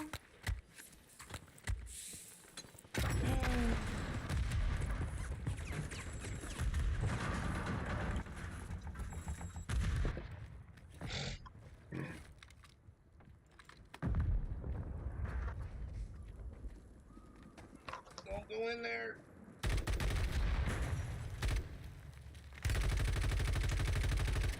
Three squads left in the war zone. Stay alert.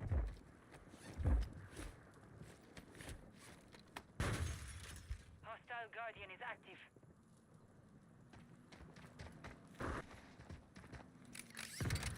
The Guardian right there.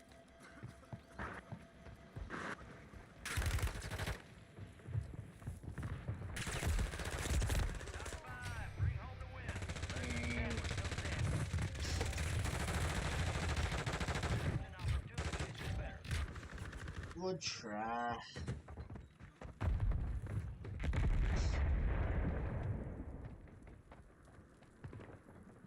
Finish your mission.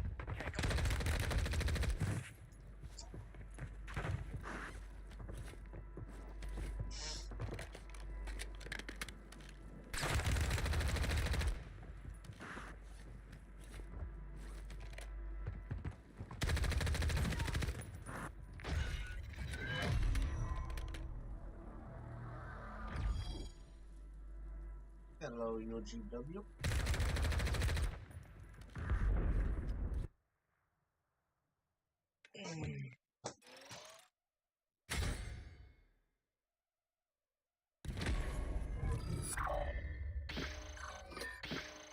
See how much SR I got for that. 192.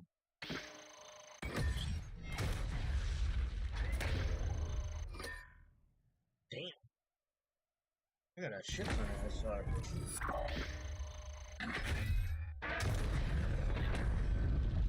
Nice.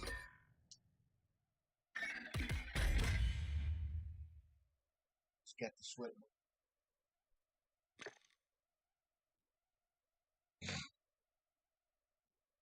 Pretty nice. Oh.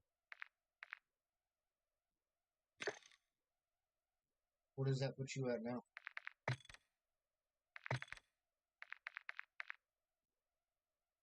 Nice.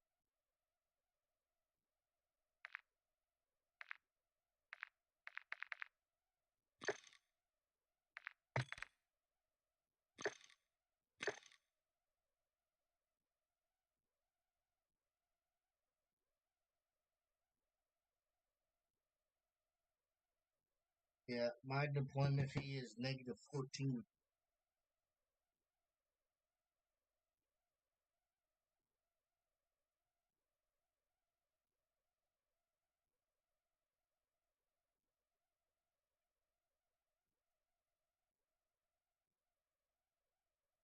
Go to challenges and orders and see what you've done.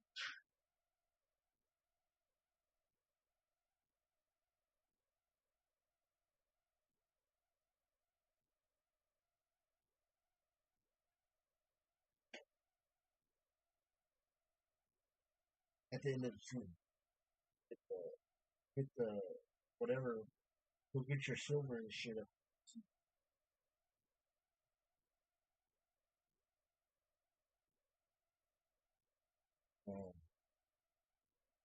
When you hit rank 5, that clothing, you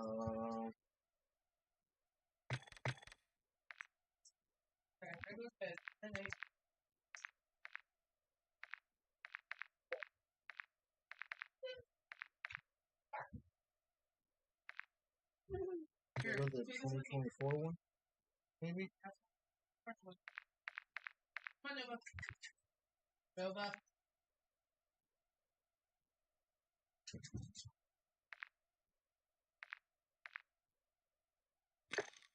That's Carol. All right, man. Well, I will hit you up You and your tomorrow. stick ass stay on that side of the house. I went to All right, man. Thanks for the game. Sorry.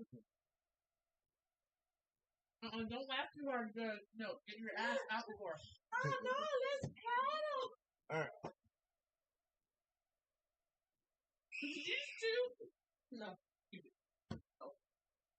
Taylor, you want to see me? Okay. Let's Carol. Oh, okay. I smell good. All right. I haven't taken my shower yet. We'll have to get there.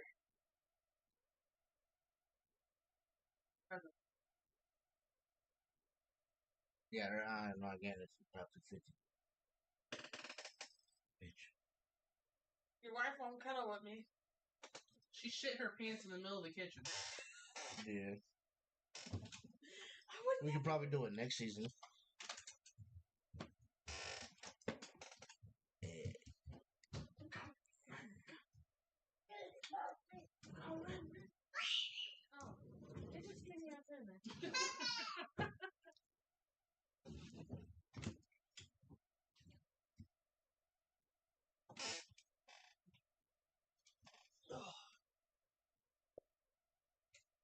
I want to shit her pants in the middle of the oh my god. Or in the middle of the kitchen. Oh yeah. Stick the shower on bed. Gotcha.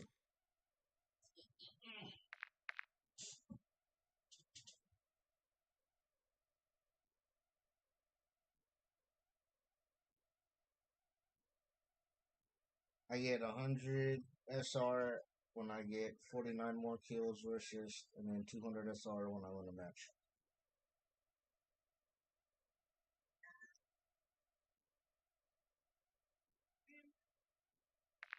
I had top 8, top 5, and top 3. That's what I had.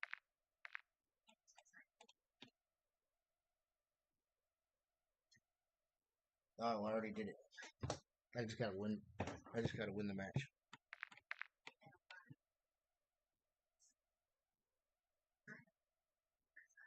We can do that tomorrow. Alright, man. I'll hit you up tomorrow then. Alrighty, stream. That's gonna be it for me. Thank you, everybody, for tuning in. And I will be back on tomorrow afternoon. Y'all have a wonderful night.